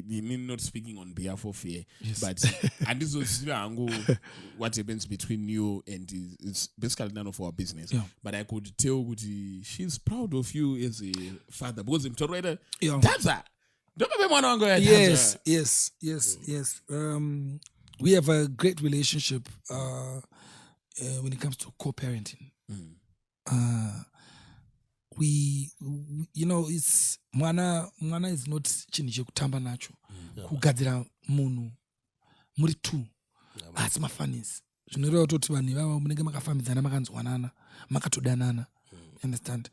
Zvinozoitika zvinogona kuzongoitikazvo, but just because we brought a person on this planet, we are great people who came together and we had a child and we co-parent very well. So I have so much respect for that woman, big time. You know, are you answered? Yeah, big time. Podcast aise kuimba boys ndayo kuzotaura nyaya tumbvunzo twevana panapa manje mukambo taura ka momboturera one tokurera one boys choti kanje kuti vanhu vanofana kuti vanzwe voice iroro ndizvozvo that voice Rine basa voice. OI. Original. Intelligence. Katotola ripa. Tona utongotesta. Turbo tester. So this is my latest offering. It's a song called No Drama. It's got a video. People should check it out on my YouTube channel. It's a good song. I love them to listen. From nowhere, girl, you just appear. Pull up that. And So the tune is called No Drama. you know what I think? Sparks. So the guy for Tango Esat Mangoma. But pachikuru kazvinoda tikarova totikurukura toda tikamwe.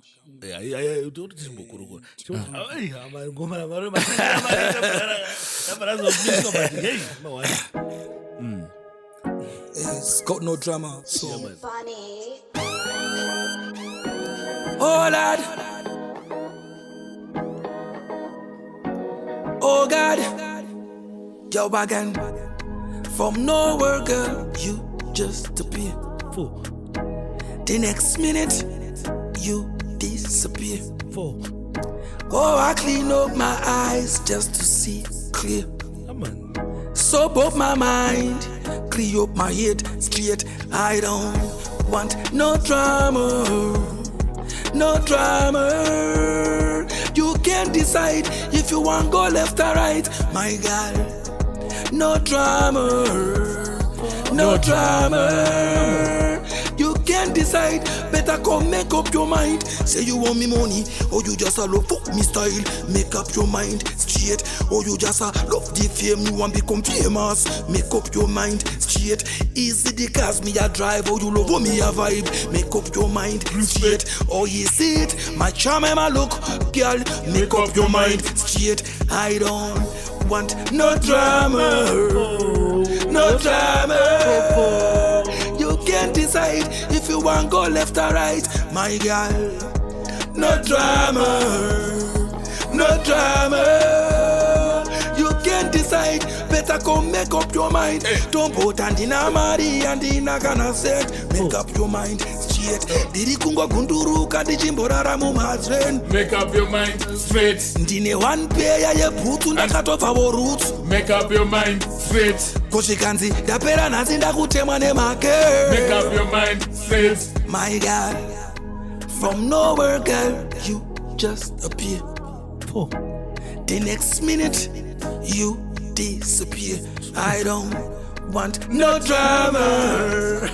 No drama. No drama. Yeah. No drama. Doma ngoma manywana. You know, music is evolving. You know, hatingazoti iri kuchinja music, but iri kufambawo nenguva iripo. You can feel it's a dancehall with a little bit of commercial and try to sound nice. So it's a song about me and my woman that I don't want drama. Let's just get along. Because drama in relationship, or even my siblings, we don't want drama. Or even as friends, we don't want drama. So this song has got a video. That's my latest offering. Got drop visuals, big up say talent. The man who showed, yeah. That's angry up.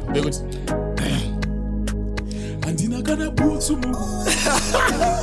make up your mind straight. And then no drama. alright.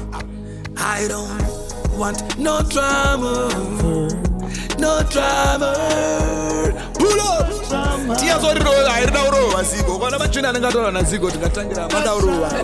Toro for kutanga. Yeah, let's go. Pick up the fans them. Brand new. Brand new. Go check out the video on my YouTube channel. Yes. Yeah, my big up DJ Sparks, one Zigo. Oh Lord. Hey. Oh God. Hear the lyrics. From nowhere, girl, you just appear. Yes. The next minute, you disappear. Oh, I clean up my eyes just to see clear.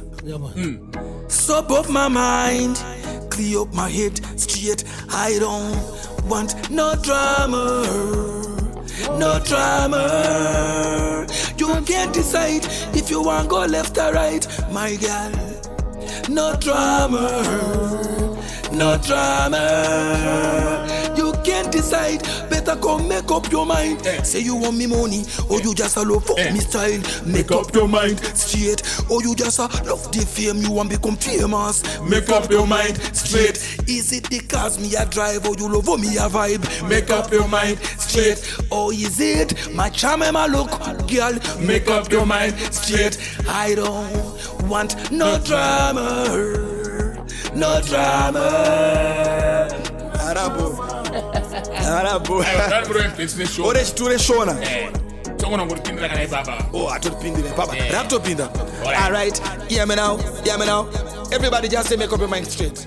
Dina Maria ndina kana sen. Make up your mind straight. Ndiri kungogunduruka ndichimborara mumadren. Make up your mind straight. Ndine one pair ye boots ndakatobva vo roots. Make up your mind straight. Kozvikanzi ndapera nhasi ndakutemwa nemake. Make up your mind straight. From nowhere, girl, you just appear. Yeah. The next minute, you reappear. You know supporter Manchester City.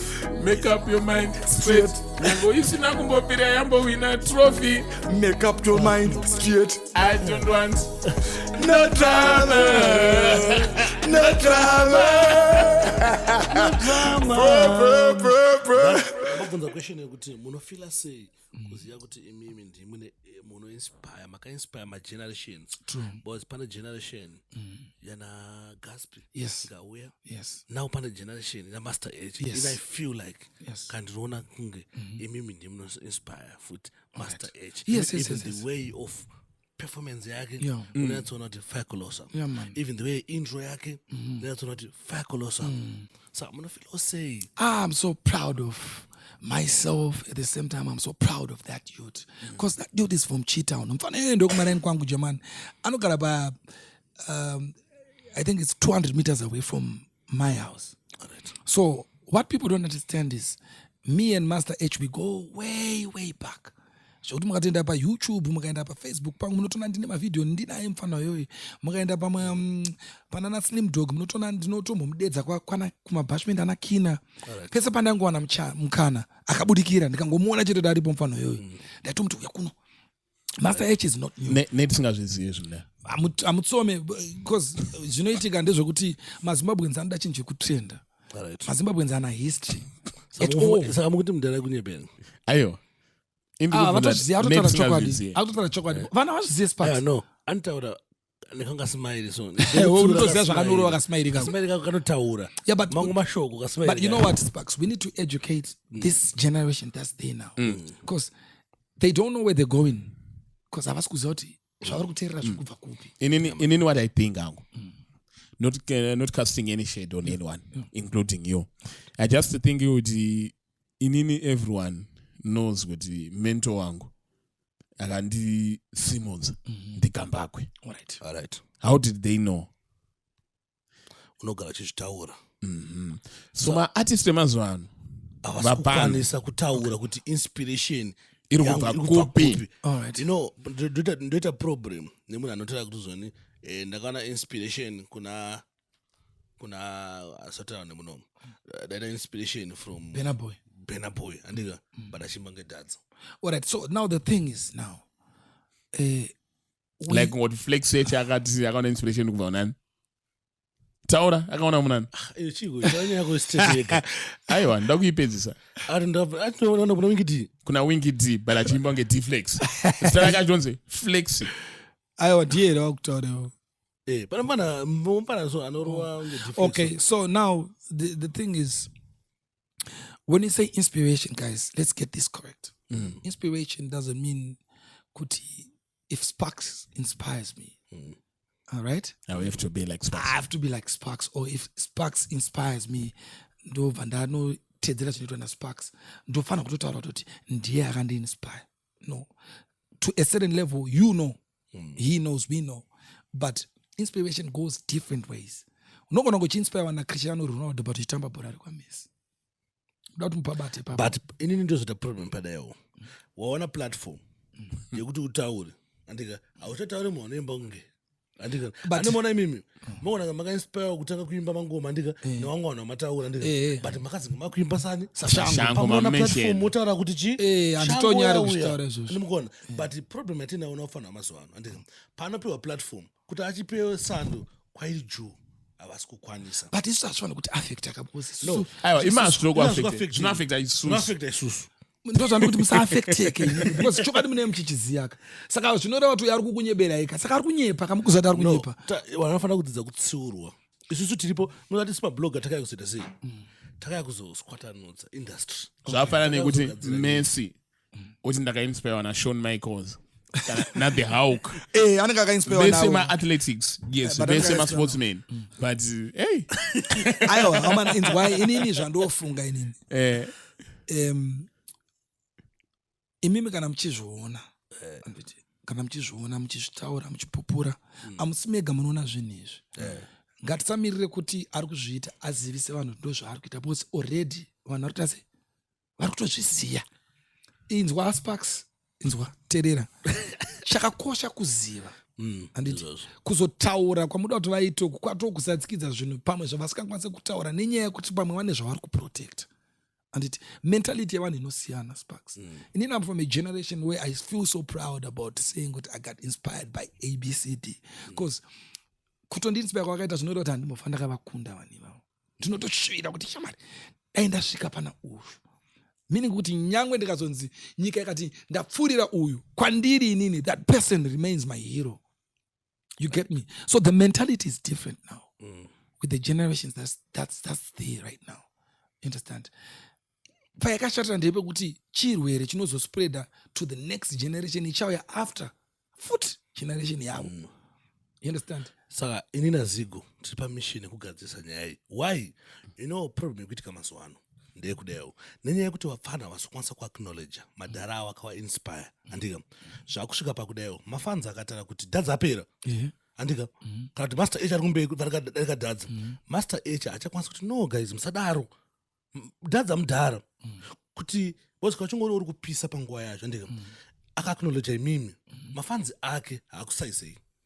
Okay. Saka iyo ndo dambudziko riri kuitika ende tikuchazopesa takupedzisa takusovha mamwe maissues ika angangori easy kuti timasovhe handisi kuti hangu nyaya ikutona nemaster H but vafanira vakawanda ri kuiita yekuti paanonzi aiwa ndori kupisa mazuva ano uri kupisa mazuva ano ndiwari wapfira dhendi akapakata mwe wani nongoti zvoni pfira dhendi iwo wakapenga wadarika Shinzo iye anobva no kwete Shinzo pira dent handiti anofanira kuti right pane time yekuti zvaita ngeupenzi but nenyaya yekuti kwakauya Van Choga exactly akazviunza in style you know credit is priceless credit haina price ende panosvika vanhu vachiti zvoni no Van Choga akadhaka wadarika pfira dhendi hafanira kuva proud nazvo kuti zvanzwari because mangwana ndiye anenge amudhara ndizvozvo pane pauya mumwe mufana saka nyaya iyi kufanira kugara yagadziriswa kuti vanhu vanenge vachipisa panguva yacho iyoyo ngaacknowledge madhara avo. saka naye vakomana hakusi kuti imimi approach yenyu yamurikuda kushandisa imimi ndo isiri right here inogona kunge iri right but zvinhu zvese zvine musoro vero wazvinofanira kuitwa. Munoziva vakomana varume toda kubudirana pachena dancehall and hip hop it's always going to be a competitive industry. It's just like that and there's nothing we can do about it and respect is supposed to be given where it's due. That goes without saying. Ipapo ndinemi 100%. But kune mashandira ari kuita vanhu akatisiyanei. You understand? Mwe munhu anogona kutolodwa badness yekuti no, you need to protect your brand. So for you to your brand to be outstanding, you don't have to mention ningi kana ningi because vapfana sometimes vanododwa badness nekana pamwe vanhu vanoshanda navo kana mayouth vanoswera navo. It's now up to him as an individual kuti should I respect the next man or should I respect my elder kuti mukoma wangu ndo vakandidai so zvakwa kuna artists imimi munofanira kuwana way yekueducate vapfana in a nice way Sparks yekuti vanzwisise chinhu ichi because the virus now it's a virus that we want to fight, not the individuals that we want to fight.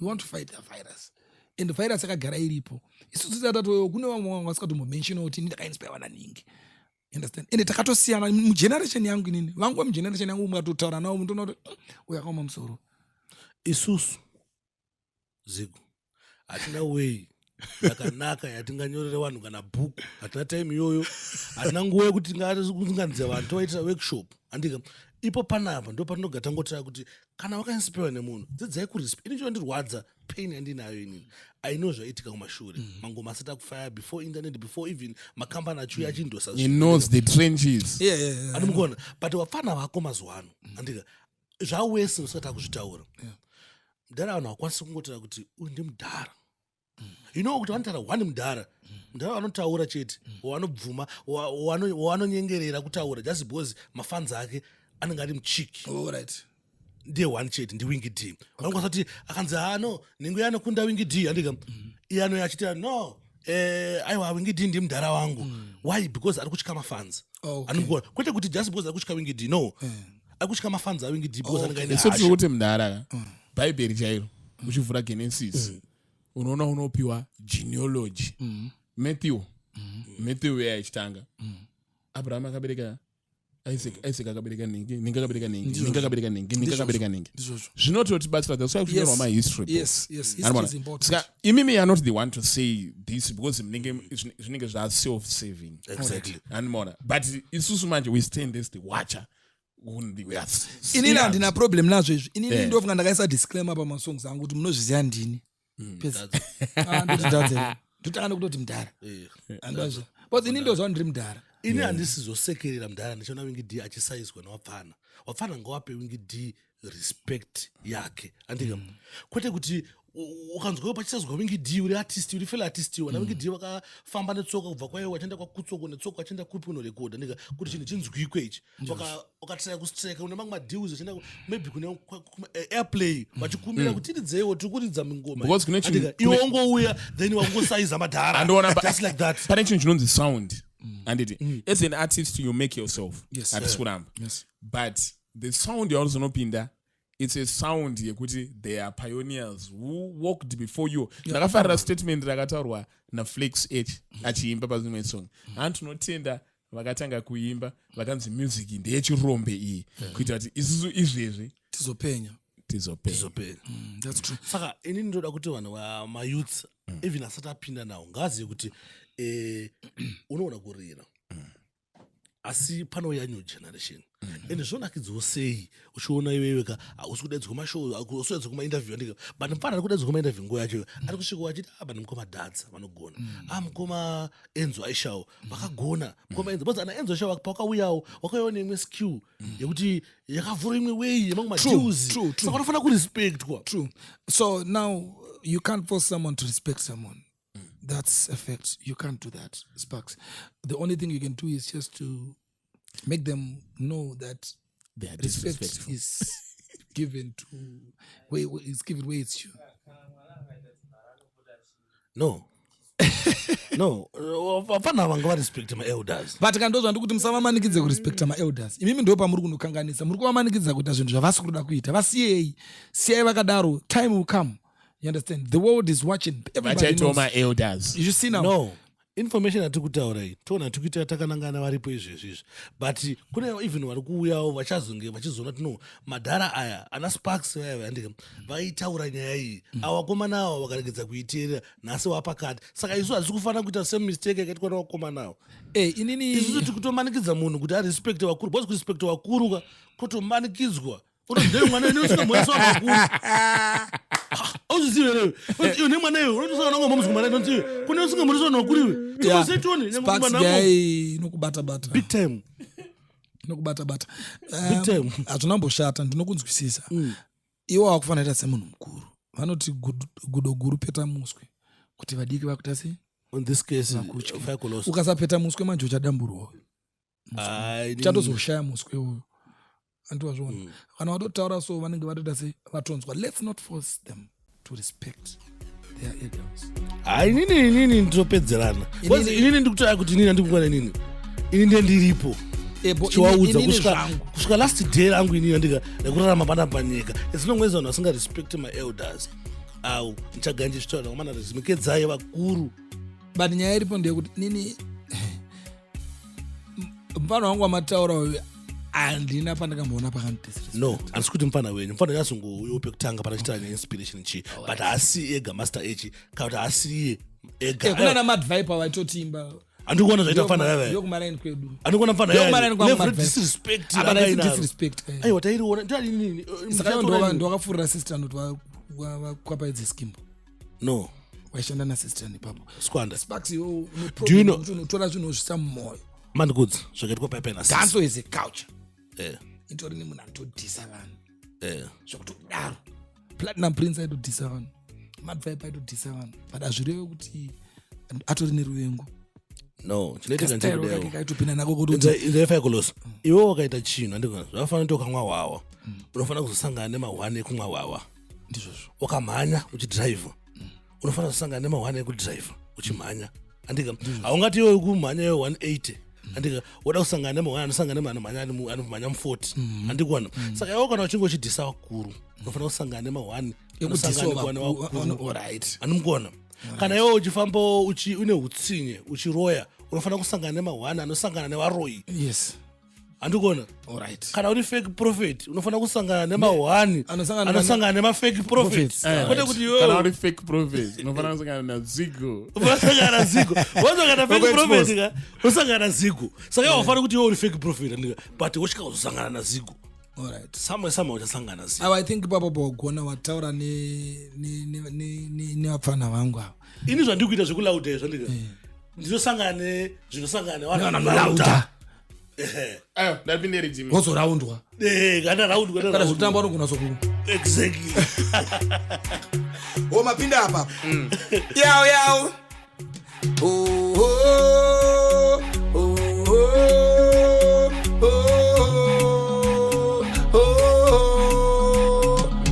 inini ndane nguva ndirimo musini long time ideya mudhiri fayakolozoche mushini mukuru vekugarira maridhi mauya pandinoshaura mageto jutsi yanodaira yo simplex ichiva chashaura sevaye vane godo vachakaura takuva chinjira masystem atis mavictim tine rhythm since 2001 tiri mavictim junior ting them over a junior bad sin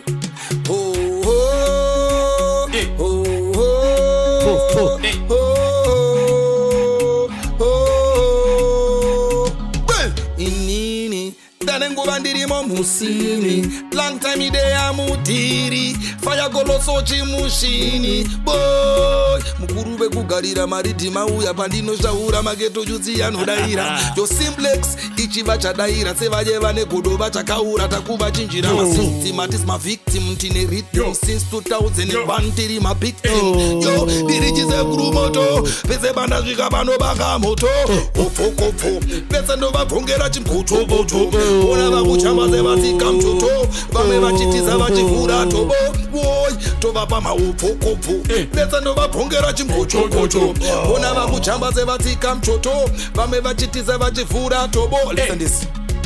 I love my art and I respect it, and if you this music yoyi inondipa art beat, cause if I sleep don't go mukandiri artist. Say you one blog go and be a blogger, but don't come back uchindikandira bomba. This is my content, my words, my statement. Kana shikanisa ndokutema nemboga opo pesa ndo vapongera as my last statement wamanzo nyaya yakatombonetsa yeblogging ikadonzi makatimba imimi chichichi nemamwe mabloggers, but I was just saying kuti no mukona I strongly believe kuti mabloggers ane zvamai manje ndo vari kucontrola the music industry. true that paiginya yeah umunzwisa Rastafari yeah man because there are big bloggers who have tend to be music distributors. alright vamwe vasingatozvione tinochotoitika kuti chinhu chikakandwa papeji ranenge chatoenda. yeah man So automatically they have become the music distributors in Zimbabwe. So they can only push vanhu vavo. Kune vanonzi ma-content creators. alright People like you guys, you create content. yeah man Cause they vanhu asingacreate content vanongotora content yevanhu. Inini German ndinofunga kuti as big as I am, as a brand as I am, I'm not supposed to be paying kuti chinhu changu inini chikandwe papeji raZigo kana paSparks. Ndoenda mustudio ndorekoda ndobudisa mari, ndoita video ndobudisa mari, ndonokupa content yangu ndokupa kuti mari kuti uite mari necontent yangu. Apa sifepa ipapo ndinoti nemabloggers tibatsirane waiziya siri vamwe timablaza havo kaisusu unoda kuti mukoma tipe masini mani mimi tikukandire masini aya for free baba. Ndinotofana toda kuti aya risini ya boys beside scene. But the funny part, if I do a scandal right now, apadiwe kana sent, apadiwe kana sent, apatombopiwa kana auto-informed. So this is ndikuto chema nema bloggers at now, the big bloggers. But no guys, now that you are part of the movement, why can't you just convert it into good use and make the industry better? Do you know movement mdana chitanga? Chitanga movement chirowa. Panga paine vanhu vakawanda vangwari involved muchinu.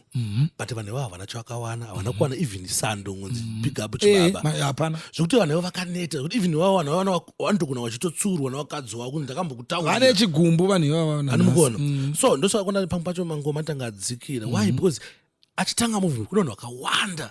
Do you know kuti pana vanhu vaibhigwa nakilero enza namabhatiri vaitishamisa vari vanhu imi mune vanhu vaibhiga imi vakawanda kuti waita movement but vakatisa vanhu ivavo vaneta. Why? Because ndinofungidzira ini kuti vakomana imimba makaenda kumberi andika aino kuti hakuna mari yakawanda but hapana chakazomboitwawo chinongoratidza kuti timu yanga iri kugeto yanga tinayo ingosimbisa mangoma ingofamba pangubhichi ingosendera vanhu nesheiti vanhu vaya kuti vakawanawo chii. Hapana ane basa nazvo, hapana kuzvitaura. Dai kunzoni zviri kutaurwa handitika but hapana chati chaitwa zviri nani. Ini mudhara ndiri vanhu zati taironga mapasapasa mudhara. You know maartist mazhinji asimukira kupasapasa. Taironga mapasapasa tichibuda mari yedu tichigadzira maflyer tichipushana tichiita sei. But vanhu vangu vari kuzasi kuyandika because industry yedu ndakaona nga yakangonosimudza artist. Vanhu vakawanda kuna selector, kuna producer, kuna vanhu vakawanda. Kuna vanhu vane computer Zigo waingosendera vanhu neflash kuti music tendereke vanhu vava vasisiko inawo because vaneta kumwamba chingopusha chinhu chekuti mwanoenda ndika oenda kuUK odzoka angotara nyaya dzekuti ndakalaza murungu you know ananga arilaza iye murungu zvakandika but isu tangonzwa dzanyaya yaikoda saka Sparks kuna Zigo chinhu chedu chinoda kugadziriswa hakuna musha usina maproblems. Inini personally ndinoona kunge mbinga ndo dzakavhiringa chinhu. Mbinga ndo dzakarasisa manje chinhu. Mbinga dzakavhiringa chinhu rasta because mbinga dzinofanira kungoisa mari muchinhu. Mageto etsanda mari rasta ende mageto youth akapiwa mari anovhiringika kuti utadza kutoziva kuti panapa inini zvinhu zvandiri kuita zvakafanira kuenda mberi pamwe ndafanira kusimudzira mweya wevanhu vane nzara yangu bigger boss ningi song ichitanga pakati boss ningi the boss now is now ndio pane topic zvese zvati boss ndo wakutotaura kuti mfanira kuda kuti imbe nezvitherapeutic bed youth apiwa mari arina choice. Ndo zvara kutongofunga mbinga ngadzise mari muchino but ngatisabudikire muchino. Inini titori nevanhu vatinoziva German vanesa mari muzvinhu zvedu but vanotokutsura kuti please don't mention my name mfana wangu. I love your vibe. Nonakirwa nezvaunoita mfana wangu. Tokubatsira kuti tidai so haumbofakaona tichimbowanyora kana vanotoramba. Mwoyo wedu unongosikagone zvida totora kuti special mention tuning havadi because they are doing it for love. Then mbinga dzirikadzesa mari kuti isusu manje tichidzispreada manje tokanganwa vanhu vedu vaya vari kuzasi saka vachatokanganwika. Saka mbinga futi dzakanganisa chinhu tobata kuti isusu hatina unity nenyaya yenhamo. Chinhu chedu hachina structure. Understand? Chinhu chedu hachina structure Sparks. Izvezvi marekodzi anenge achingobuda achingoitwa achingonzwainzwai ko zvakaipei kuti vanhu vangotiwo panobhadhirwa mutero welicense uyoyo. Handiti handi mutero welicense unonzi uchingotenga ubva watenga neredio license kapangopinduka yedu isusu because music ndo yatinobhenga hando inenge ichibhengwa mamotikari dzese zvemaZigo kapinda flash rake 3/4 machuni vakomana vemuno anenge achingobosa kungangoroho kana ka3 dhombi kanongonanga kangonanga nouku. So chinichi chini chida kugadziswa chamani because chini chakanaka ichi. Ayo Taricha time limited. Nyaya dzakawanda but achini chida kugadziriswa ene chinhu chakada kugadzirwa plot mark wakambouya nenyaya yekuti ngatimbete zvimaworkshop It's very important. It's very important. Taricha time limited. Ndikachingorwa 1 ndopesera zvatu. One thing, muchidaura mapchindimbisirawo mana ndaimba zvokwana ndonyaya tanchitaura madamara pa mzada. Una mari tusingogata ngobhadara. Ndono Sparks munhu unonyika yachono mbijana vanhu vangokwanisawo at least zvingooneka kuti mayouth ari kupanana tumari. Zvasiyana nekudhara. Tofana ina andizotanga vanhu ngafangobva ngoite zvinhu 005 but ndikuti ini Dhadza ndakakudaidzwa kuchinhu changu siyo ndi Sparks ane love one chinhu andika unongoti kana kawaya ukanozoti Sparks anofunda ndizvozvo aiwa zviriko zvezve Sparks kana ngoti Sparks ungonipo waya ndo ndo aiwa zvazvinoita zvandofunga zvakangwara. Munhu anoaproacha munhu ndiye anopedza dhiri. Approach ingori bo Sparks. Unozabana munhu anokuaproacha zvingori bo. Kwata munhu anokuaproacha zviri arrogant. Ndizvozvo. Approach yedu ngenge ngori bo. Iwe itowo semfona kuti amukoma mungona kuti kutara stage yajepoka. Ndikuda chinjangu ba andakana send. Watondiudza nyaya yako kudhara kuti Sparks ana send. But arikuda kuti chi? Ndiyo kuti zvoti bonotora kuti amukoma ndokupa waya. Ndotovhunduka kuti kana send don't po waya. Uku ndikuenda uku. So approach yedu ngenge iripo isusuwo tofana kuredutsirana kuti ngationesanewo Sparks pampacho kandedza kuti chinhu mari panozoitwa zvemari ndokuona kunotora vanhu iyo ndoyo dambudziko asi pasingabude mari ndine kutanga batai mukoma Dhadza ndakutozikanwa kunzi kumawaya 50 mukoma Dhadza vanotora asi kuma 3000 awa undedza aibaba ndagadziswa futi aiwa takuvhara tichazokubhadhira pa next podcast. Atumotora wani mnogotora wani kuenda Todzokoros. Yeah man. Yow.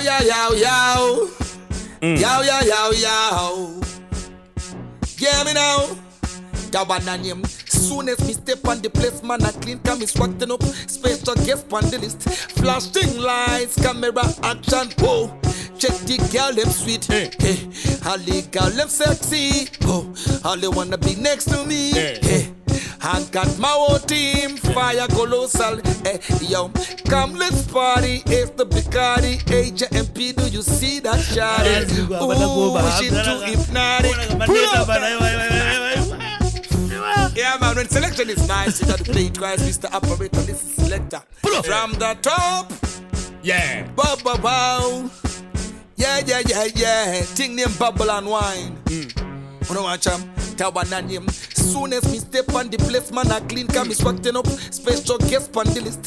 Flashing lights, camera, action. Whoa. Check the girl, them sweet. Hey. All the girl, them sexy. Oh, all they wanna be next to me. Hey. I got my whole team, DJ Sparks and Zico. Yo, come let's party, waste the Bacardi. HMP, do you see that shawty? Ooh, she too hypnotic and she make us want do something naughty. Oh, how she purple and white. Hey, this a girl at the special type. Look how she broke up his spine. She a babu, yo. And she break it, and she shake it, and she wake it, and she wake it, and she wake it, and she break it. And she walk straight to the dance floor. It a get west, yes, that wine slow. And she look past me, and me look past her, and she smile, and me just one some. And me step forward, and me enter. Come in, no say me the fire generator. Come me confident, come my thing a renter. Whoa, yeah, pull up selector. Oh, how she purple and white. Hey, this a girl at the special type. Oh, look how she broke up her spine. Patu. Well, does she see ya wakadimaka? Na kufuta say, wakuchamba chamba. Pese baba mundi bona no timpana data. No, you can't scare me na fiendri murasta mi say I heard. Does she see ya wakadimaka? Na kufuta say, wakuchamba chamba. Pese baba mundi bona no timpana siko. No, you can't scare you no fear me. Tata say, uno ndi hater. Apa smoko abuko ne kunyenga. Ukaramba ni chimoko no chivenga. Urezi bambi na kukusega. Uchado sarenda, ukaita na rosesi chabenda. Paisa kuchkisa big pretender. That will be name 2i. 2i jida. Quase da 2i. Ai, eu acho que vai dar.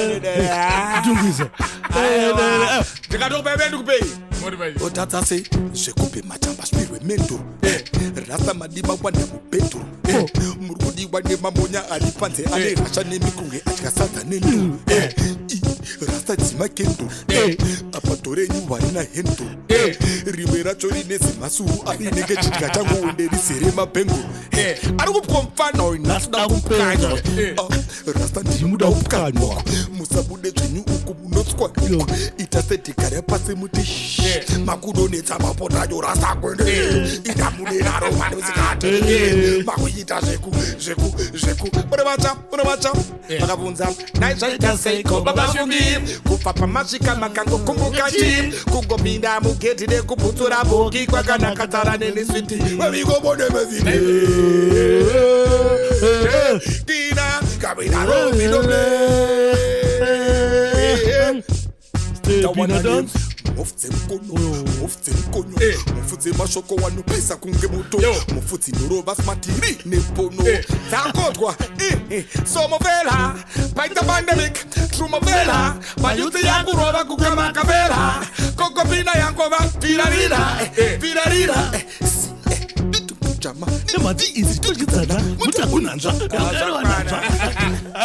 sakutivaimbira tipedza isi kokedzema woko andini yeso naimi dikwanire kaimi aferire kaimi nakunyongo shaini akatika maimi tete kuda kundishusha nekuwedza taimi kosata ndakakuta konyama ndakakuta iwe handisirini ndatipakura mufuini zvangu zvekurapurwa handidi makusoni ene marwiza bibi manje nasi Step in a dance, and the people never follow. Step in a dance, and the people never follow. Step in a dance, and the people never follow. Yo, step in a dance, and the people never follow. See the woman them wind up, and them the sin in a line up. Me love the way them shine up. But take up me checkbook and sign up. No pressure, them say buy up. And we clothes them design up. Matching shoes and them chain up. The smelling so fresh was start clean up. Thank you. Blessed family. One love. Yo chibaba yo inonzi Zigo TV. Hey. Msikangano ku subscribe neku share neku like Zigo TV. Echo. Nyara.